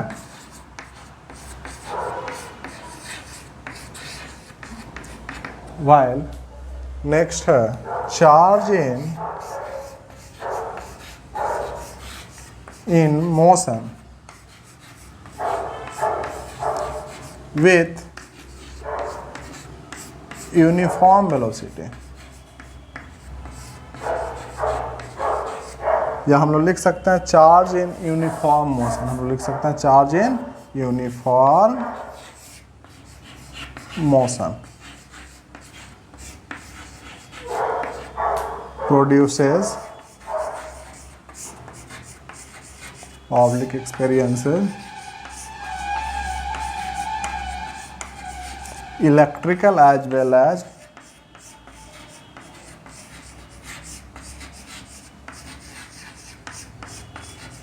magnetic effect।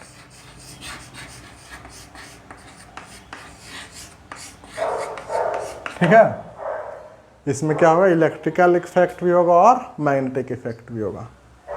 नेक्स्ट है charge in acceleration, accelerated charge, charge in acceleration.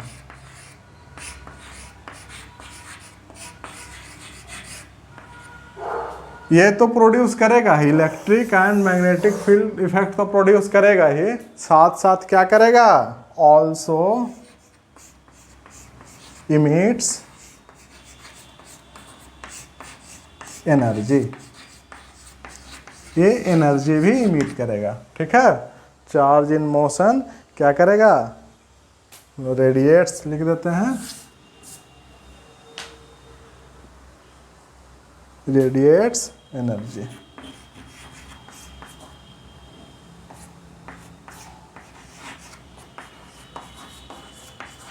Energy भी रेडिएट करेगा। चार्ज जब स्टैटिक रहेगा तो केवल इलेक्ट्रिकल इफेक्ट प्रोड्यूस करेगा, एक्सपीरियंस करेगा। चार्ज यदि मोशन में, यूनिफॉर्म मोशन में रहेगा तो electrical as well as magnetic effect produce करेगा, एक्सपीरियंस करेगा। And charge in acceleration produce करेगा क्या, electrical effect and magnetic effect as well as radiates energy. Motion के कारण क्या करेगा, magnetic effect, due to charge क्या करेगा, इलेक्ट्रिकल इफेक्ट, और ड्यू टू एक्सेलरेशन क्या करेगा, एनर्जी रेडिएट करेगा। क्लियर। नेक्स्ट कॉन्सेप्ट है conservation of charge.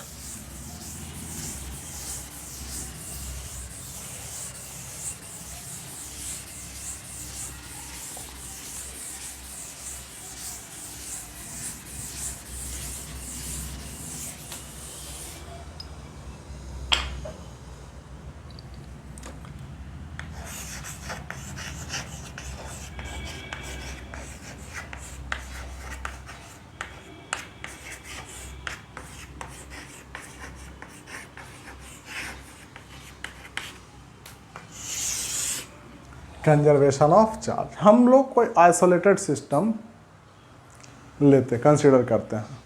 Isolated system means not affected by the surrounding, है ना।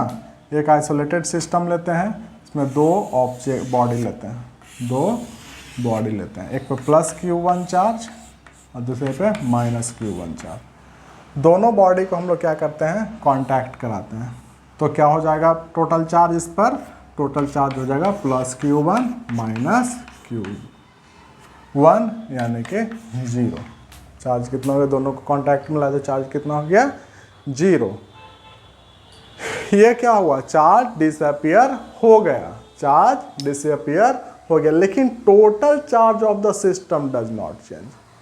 सिस्टम का टोटल चार्ज है वो चेंज नहीं करेगा। ठीक है, सिस्टम का टोटल चार्ज चेंज नहीं करेगा, यही कहलाता है कंजर्वेशन ऑफ चार्ज। तो सिस्टम का चार्ज चेंज नहीं करेगा, इसका मतलब क्या हुआ, तो इसका मतलब ये हुआ कि इस पर माइनस Q1 चार्ज था, यानी कि इस पे N1 इलेक्ट्रॉन की अधिकता थी, और इस पे N1 इसमें प्लस Q1 चार्ज था, यानी कि N1 इलेक्ट्रॉन्स इसमें क्या था, कम था। N1 इलेक्ट्रॉन्स प्रोटॉन की अपेक्षा N1 इलेक्ट्रॉन्स इसमें कम था, और इसमें N1 इलेक्ट्रॉन्स इसमें ज़्यादा था, N1 इलेक्ट्रॉन्स इसमें ज़्यादा था। ठीक है, तो क्या हुआ, इसमें से ये N1 इलेक्ट्रॉन्स इसमें से क्या हुआ, इसमें चला आया, बस क्या हुआ, इसमें से इसमें चला आया, यानी कहीं लॉस हुआ इलेक्ट्रॉन का नहीं, इसी में रह गया। ठीक है, तो चार्जिंग और डिस्चार्जिंग हो रहा है, तो क्या हो रहा है यहाँ पे, चार्ज कोई भी किसी भी इलेक्ट्रॉन का यहाँ लॉस नहीं हो रहा, मतलब total charge of the system, isolated system is always conserve. यानी हम लोग लिख सकते हैं इसमें कंजर्वेशन ऑफ चार्ज में total charge of an isolated system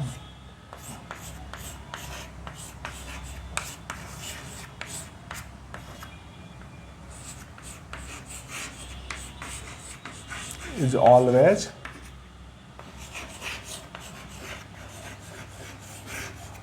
constant भी लिख सकते हैं या कंजर्व भी लिख सकते हैं। ठीक है, टोटल चार्ज कभी भी चेंज नहीं होगा। चार्ज जो है इस पे अपीयर होगा, डिसअपीयर होगा, यानी जीरो चार्ज हो जाएगा, लेकिन टोटल चार्ज इसमें क्या रहेगा, हमेशा कांस्टेंट रहेगा, हमेशा कंजर्व रहेगा। ठीक है, that is it means charge can neither be created nor be destroyed. Charge can neither be created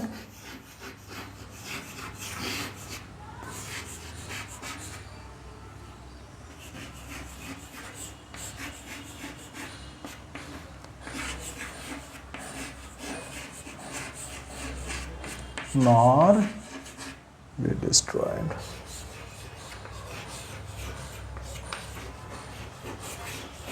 But it transfers charge of an isolated system. Charge of a system लिख दो, of an isolated system.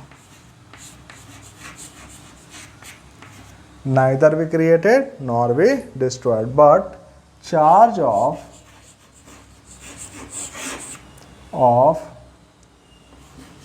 individual body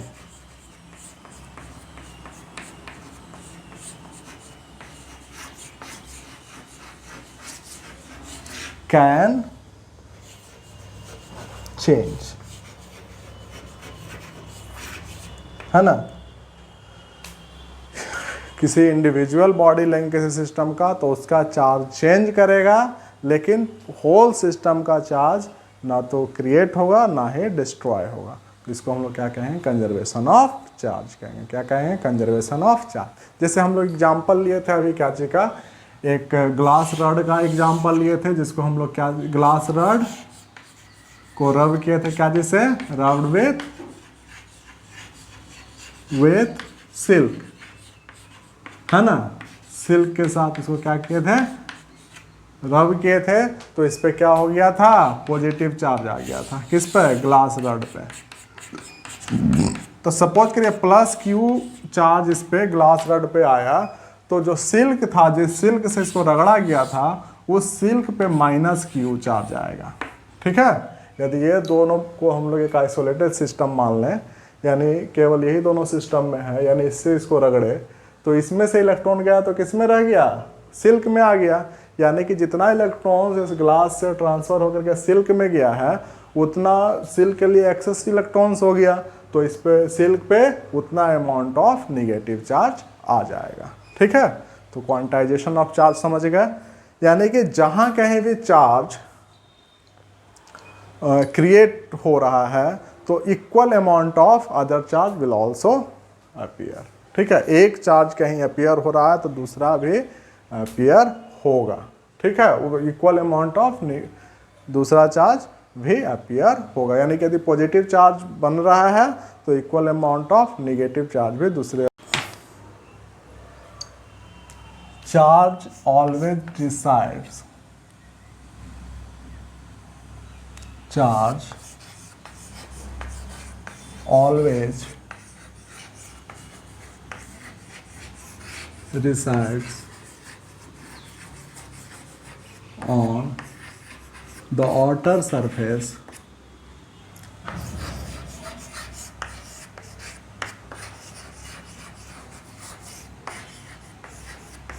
of a conductor।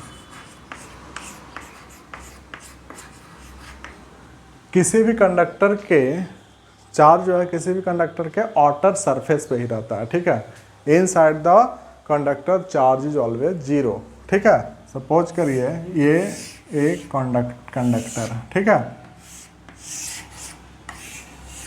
तो इस पे यदि negative minus Q charge इसमें यदि दिया गया तो माइनस क्यू चार्ज कहाँ रहेगा, तो इक्वली डिस्ट्रीब्यूट हो जाएगा कहाँ पे, सरफेस पे, सरफेस पे चार्ज इक्वली डिस्ट्रीब्यूट हो जाएगा। ठीक है, तो charge always resides on the outer surface of a conductor।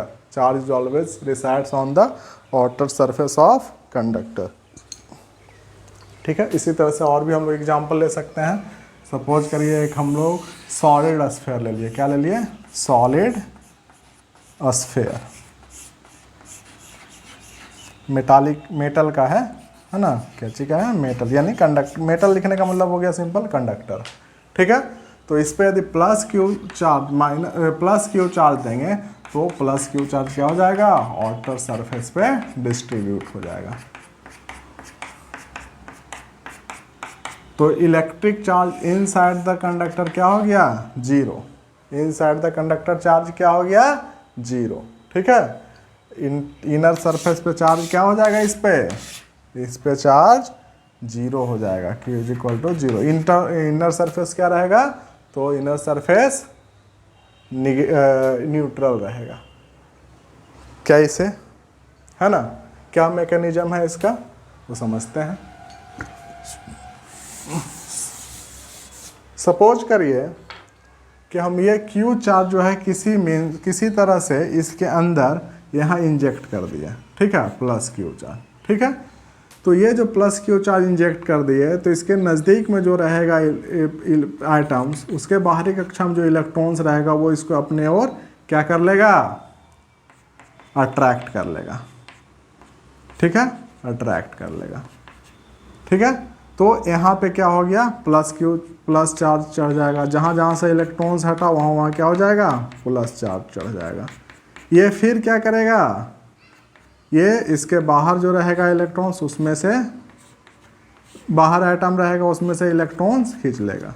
तो धीरे धीरे क्या हो जाएगा, ये चार्ज जो है आते आते क्या हो जाएगा, बाहर। अब ये इस आउटर सरफेस से ही में ये चूँकि बॉन्ड बहुत ज़्यादा रहता है तो ये आउटर सरफेस से बाहर नहीं निकलेगा, तब तक नहीं निकलेगा जब तक कि इसमें एक्स्ट्रा एनर्जी नहीं दिया जाए। एक्स्ट्रा एनर्जी कैसे देंगे, रब करके देंगे, है ना, या किसी दूसरे बॉडी के साथ कनेक्ट करेंगे, ठीक है, जिसका पोटेंशियल इससे ज़्यादा हो या इससे कम हो, तो फिर चार्ज का ट्रांसफ़र होगा। क्लियर। आगे हम लोग जब पढ़ेंगे गॉस लॉ, उसमें इसको और भी बढ़िया से डिटेल में समझेंगे।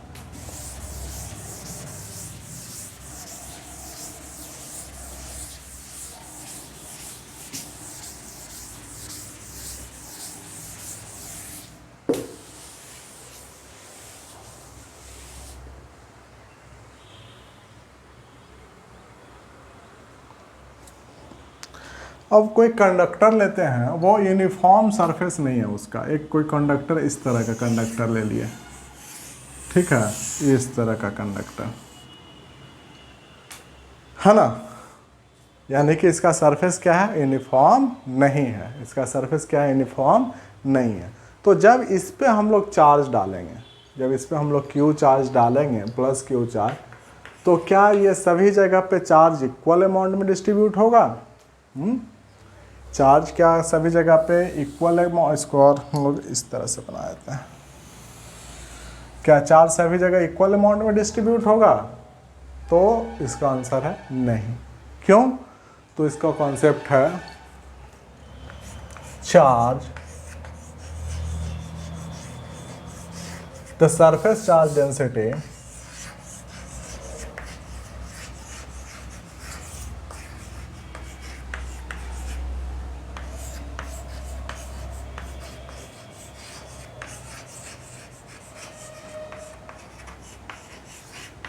of a conductor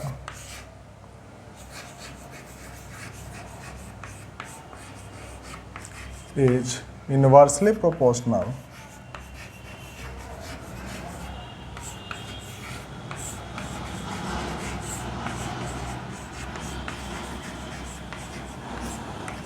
to the local radius of curvature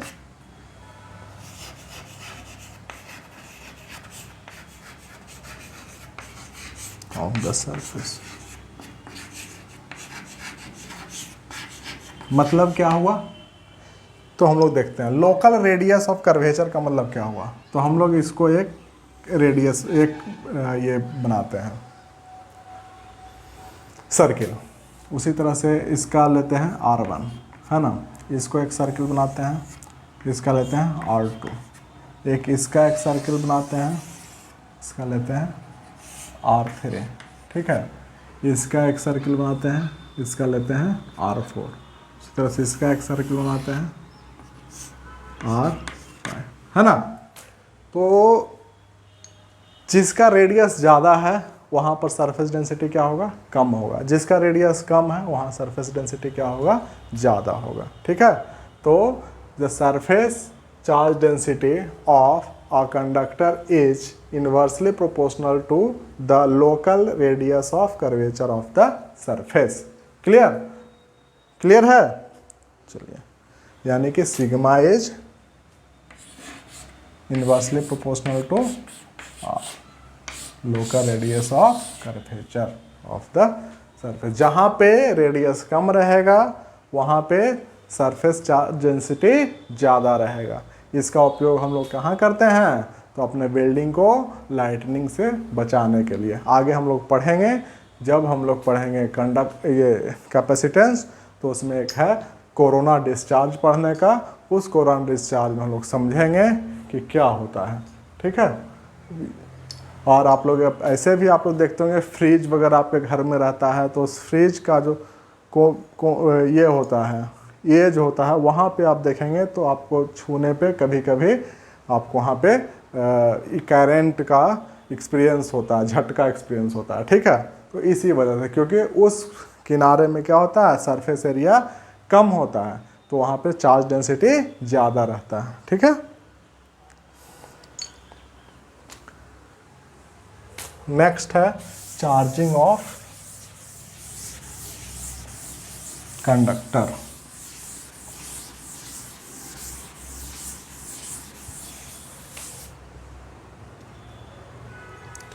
charging and discharging.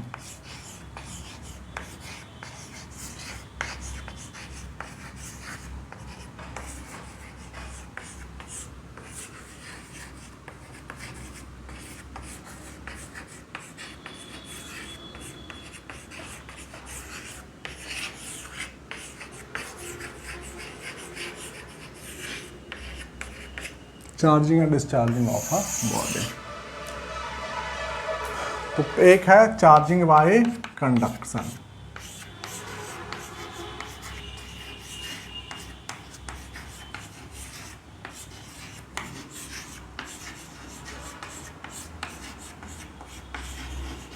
And second one is charging by induction।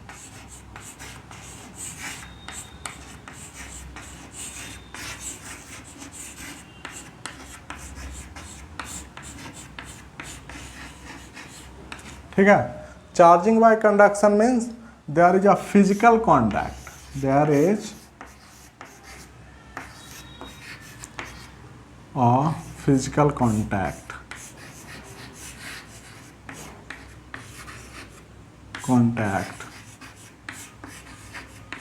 between charged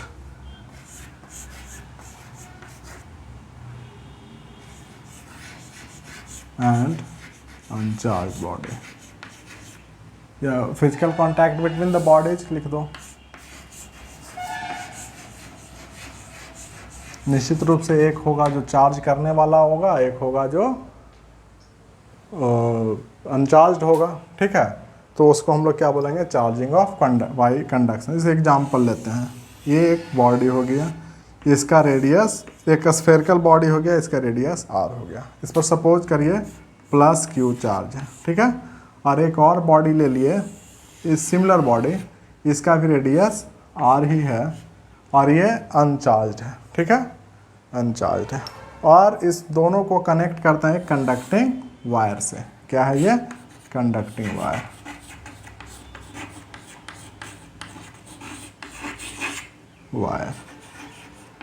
क्या है, कंडक्टिंग वायर, ठीक है। तो क्या हो गया, इसमें से इलेक्ट्रॉन जो है इसमें से ट्रांसफ़र इधर होगा, इलेक्ट्रॉन इसमें निकल करके इधर आएगा, ठीक है। कब तक आएगा, जब दोनों का पोटेंशियल, ये अभी इसका पोटेंशियल क्या है, v है, और इसका पोटेंशियल इसके रिस्पेक्ट हम लोग 0 ले लेते हैं, ठीक है। जब दोनों का पोटेंशियल v1 हो जाएगा, दोनों का पोटेंशियल बराबर, तो फिर क्या होगा, चार्ज का ट्रांसफ़र बंद हो जाएगा, चार्ज ट्रांसफ़र, इलेक्ट्रॉन ट्रांसफ़र होना इससे बंद हो जाएगा, ठीक है। तो एक समय आएगा चूंकि दोनों सिमिलर बॉडी है तो इस पे भी प्लस Q1 चार्ज हो जाएगा और इस पे भी प्लस Q1 चार्ज हो जाएगा। क्लियर? प्लस Q1 चार्ज इस पे भी हो जाएगा, प्लस Q1 चार्ज ये दोनों में। इसमें कॉन्सेप्ट यही है कि एक uncharge body one uncharge body is connected to a charge body, या two bodies having different potential are connected through a wire, conducting wire, और दोनों को हम लोग क्या करें, फिजिकली टच करा दिए तो क्या होगा, charge will transfer from electron, transfer of electrons will takes place from one body to the other body. क्यों, किस लिए? तो दोनों के पोटेंशियल, इलेक्ट्रिक पोटेंशियल को बराबर करने के लिए। ठीक है, दोनों के इलेक्ट्रिक पोटेंशियल को बराबर करने के लिए। और जब दोनों का इलेक्ट्रिक पोटेंशियल बराबर हो जाएगा, इक्वल हो जाएगा, तो फिर चार्ज का ट्रांसफर बंद हो जाएगा। यानी कि दो सिमिलर बॉडी है, एक चार्ज है एक अनचार्ज है, दोनों को एक वायर के साथ कंडक्टिंग वायर के साथ कनेक्ट किए तो फाइनली दोनों पे इक्वल अमाउंट ऑफ चार्ज आ जाएगा और चार्ज का पोलैरिटी वही रहेगा जो चार्ज बॉडी का पोलैरिटी था। क्लियर? तो इसको हम लोग क्या बोलेंगे, चार्जिंग बाय कंडक्शन। यानी कि चार्जिंग बाय कंडक्शन में क्या हो रहा है, इसमें हो रहा है transfer of electrons, transfer of electrons, है ना, ट्रांसफर ऑफ इलेक्ट्रॉन्स। क्या हो रहा है, ट्रांसफर ऑफ इलेक्ट्रॉन। ठीक है, चार्जिंग बाय कंडक्शन। लेकिन इसमें यह चीज है कि टोटल का टोटल चार्ज ट्रांसफर नहीं होगा, टोटल का टोटल चार्ज ट्रांसफर नहीं होगा, है ना। जब transfer charge must be less than the charge of the body. किस केस में, जब एक बॉडी चार्ज है और दूसरा बॉडी अनचार्ज है। लेकिन यदि एक बॉडी पे पॉजिटिव चार्ज है और दूसरे बॉडी पे negative, equal amount of negative charge है, तो क्या हो जाएगा, टोटल का टोटल ट्रांसफर हो जाएगा। यानी कि सिमिलर ये बॉडी है, इस पर माइनस Q चार्ज है, ठीक है, और ये एक सिमिलर बॉडी है, इस पे प्लस Q चार्ज है, और दोनों को कनेक्ट कर दिए तो क्या हो जाएगा, फाइनली क्या हो जाएगा, तो जितना नंबर ऑफ इलेक्ट्रॉन, सपोज करिए एनी इलेक्ट्रॉन्स इसमें था जो सब इसमें चला गया, तो इसका भी Q इक्वल टू क्या हो जाएगा, 0 फाइनली, और इसका भी Q इक्वल टू क्या हो जाएगा, 0। आफ्टर कनेक्शन क्या हो जाएगा, टोटल का टोटल चार्ज ट्रांसफर हो जाएगा। कब, जब एक बॉडी चार्ज है और दूसरा बॉडी भी चार्ज है with equal amount of opposite charge, with equal amount of opposite charge. ठीक है, तो ये चार्जिंग बाय कंडक्शन में क्या हो रहा है, ट्रांसफर ऑफ इलेक्ट्रॉन्स हो रहा है। नेक्स्ट है charging by induction, charging by induction.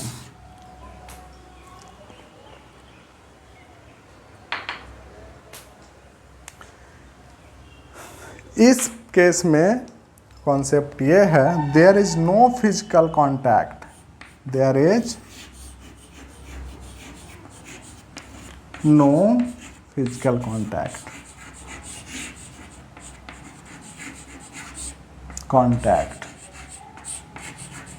between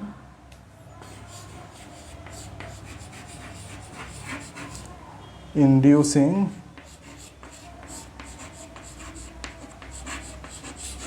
and induced body।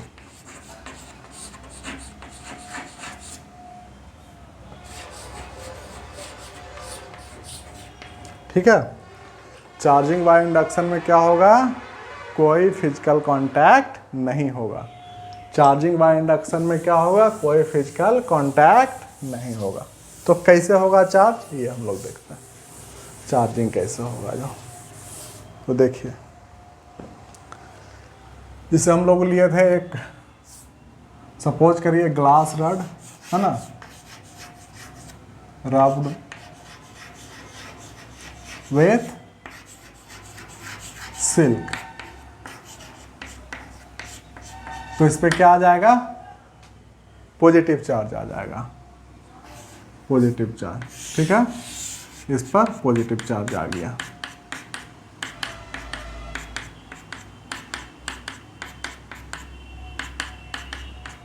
ठीक है। इसको हम लोग ले जाते हैं एक अनचार्ज बॉडी है, अनचार्ज, ये भी ग्लास रड ही लेते हैं, अनचार्ज ग्लास रड। इसके करीब इसको हम पकड़ के ले जाते हैं, ठीक है।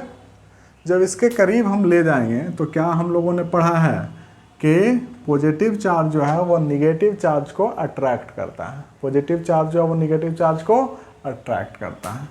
तो यहाँ पे पूरा ही पॉजिटिव चार्ज है। अब ये पॉजिटिव चार्ज इसके करीब आएगा तो क्या होगा, यहाँ पर जो इलेक्ट्रॉन्स होगा, ये सब यहाँ पर क्या होगा, इलेक्ट्रॉन्स जो होगा वो इलेक्ट्रॉन्स को ये अट्रैक्ट करना शुरू करेगा।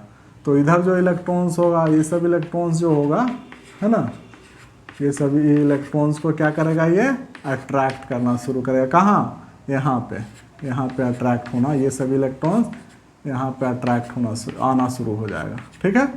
जब यहाँ आना शुरू हो जाएगा तो क्या हो जाएगा, यहाँ पे निगेटिव चार्ज की डेंसिटी बढ़ जाएगी, है ना, और यहाँ पॉजिटिव चार्ज की डेंसिटी बढ़ जाएगी।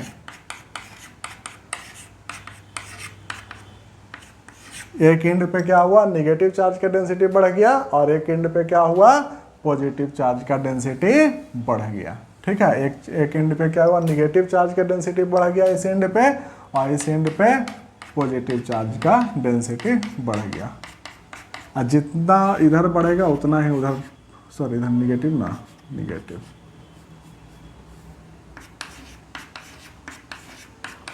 ठीक है। जब निगेटिव चार्ज का डेंसिटी बढ़ गया, equal amount of positive charge का डेंसिटी इस एंड पे बढ़ गया, ठीक है। ये होता है, यानी there is no transfer of electrons. Electron का ट्रांसफर इस बॉडी से इस बॉडी में हुआ नहीं, तो क्या होगा, in charging by induction there is no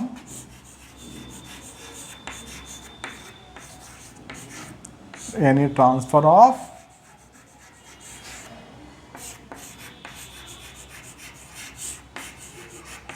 of electrons.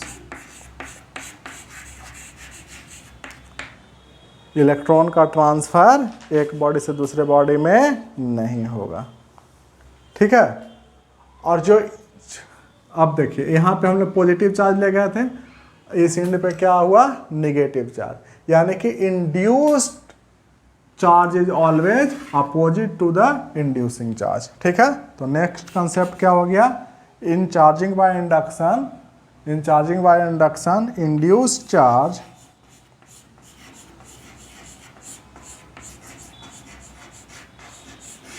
is always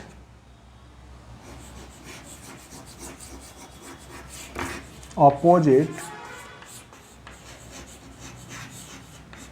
to the inducing charge।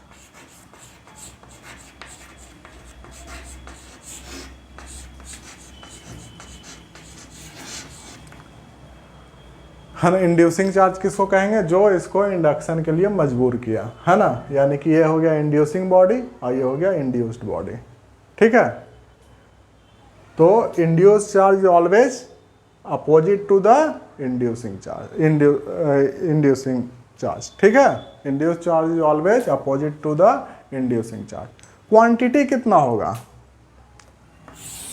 तो क्वांटिटी हो जाएगा Q dash is equal to Q into 1 minus 1 by K, where K is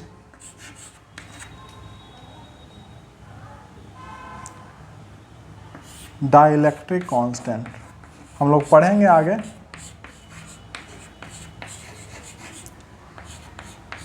dielectric constant, ठीक है। इन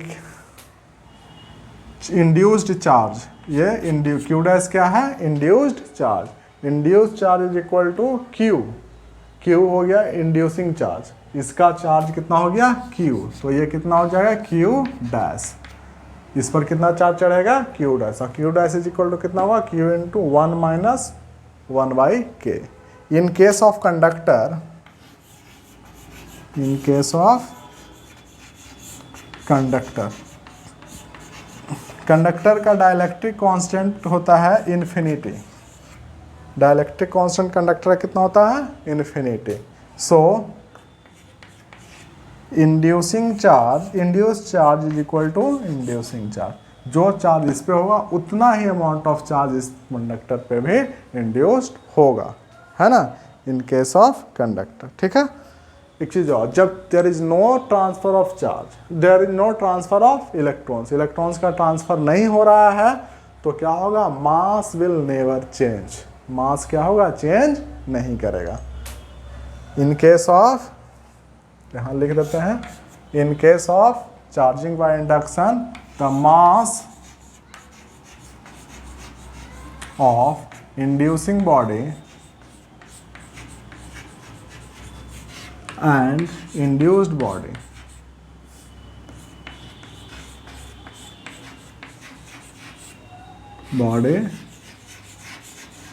does not change.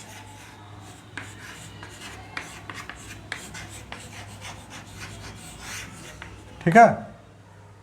The mass of inducing body and induced body does not change. Clear है?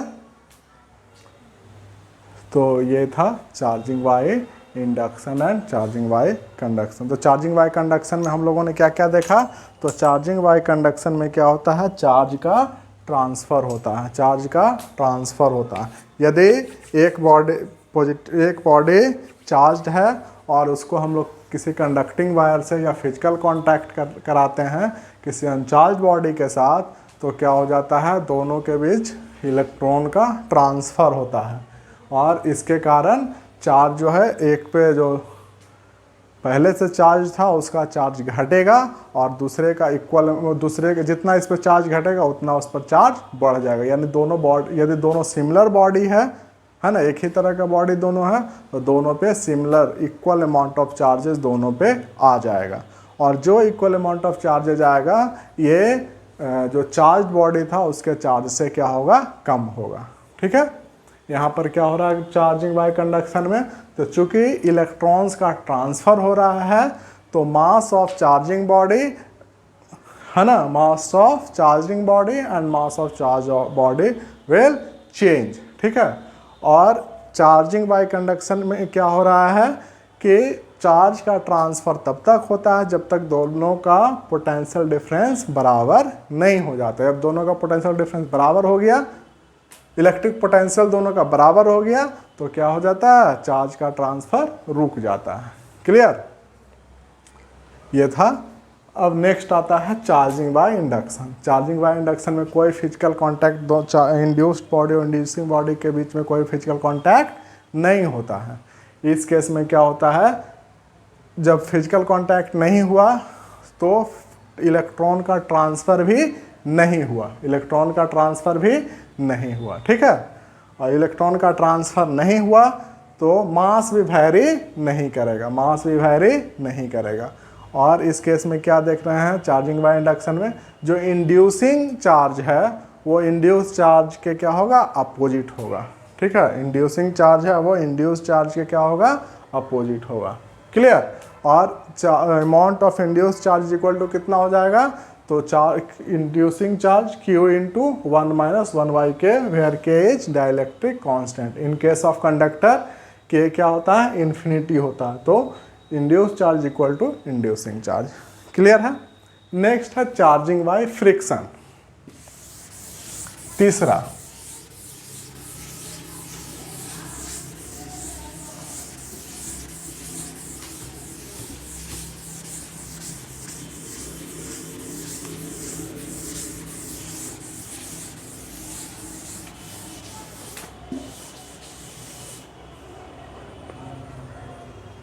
Third one is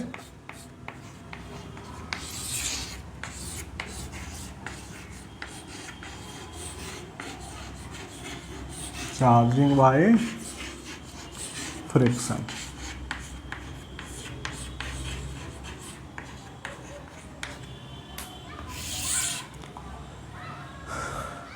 जब एक body को दूसरे body के साथ क्या करते हैं? रब करते हैं। ठीक है। रगड़ते हैं, फ्रिक्शन कर लगाते हैं दोनों के बीच में, तो क्या होता है? हीट एनर्जी वहाँ पर डेवलप होता है। उस हीट एनर्जी के कारण क्या होता है, आउटर सरफेस पे जो इलेक्ट्रॉन होता है वो एक्साइट होकर के एक दूसरे में ट्रांसफ़र हो जाता है, उसमें से इसमें किसी एक से दूसरे में ट्रांसफ़र हो जाता है। तो सपोज करिए एक ये दो बॉडी है ना, और दोनों बॉडी को रब किए, rubbed with each other.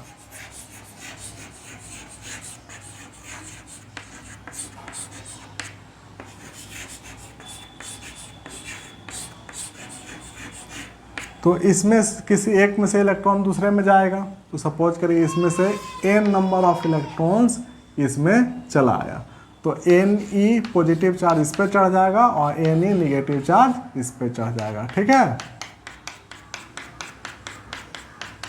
Ne positive charge इस पे चला आया और Ne निगेटिव चार्ज, सपोज करिए कंडक्टर नहीं है इसीलिए हम बीच में भेज दिया, Ne निगेटिव चार्ज इस पे चला गया। ठीक है, क्लियर। एग्जाम्पल में हम लोगों ने देखे थे क्या, ग्लास रॉड का एग्जाम्पल लिए थे, प्लास्टिक रॉड का एग्जाम्पल लिए थे। ठीक है, तो ये सभी है charging by friction. In case of charging by friction है ना, इक्वल अमाउंट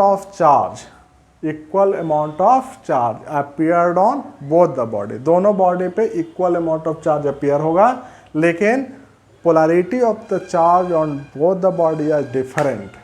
पोलैरिटी क्या होगा, डिफरेंट होगा। यदि एक पे पॉजिटिव चार्ज होगा तो दूसरे पे निगेटिव चार्ज होगा।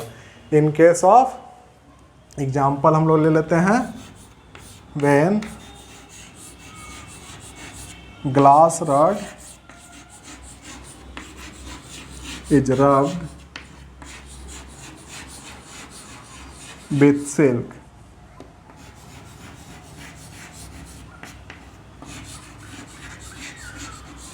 then positive charge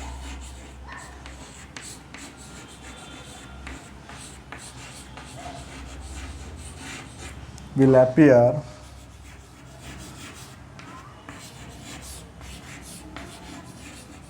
on the glass rod and equal amount of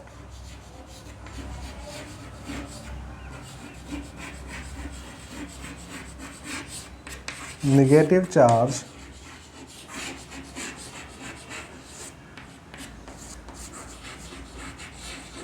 will appear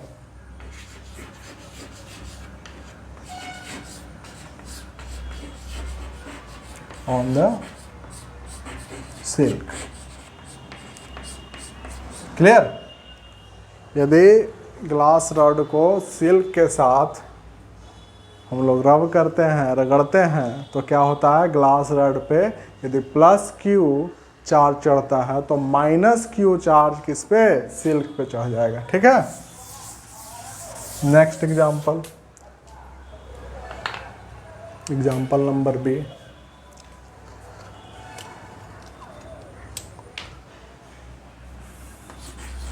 when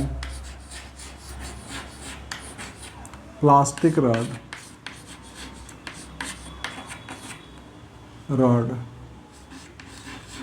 or avonite rod is rubbed with fur, then negative charge will appear on the avonite rod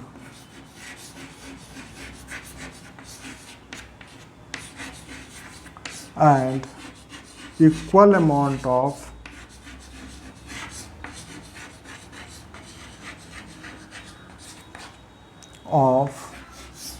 positive charge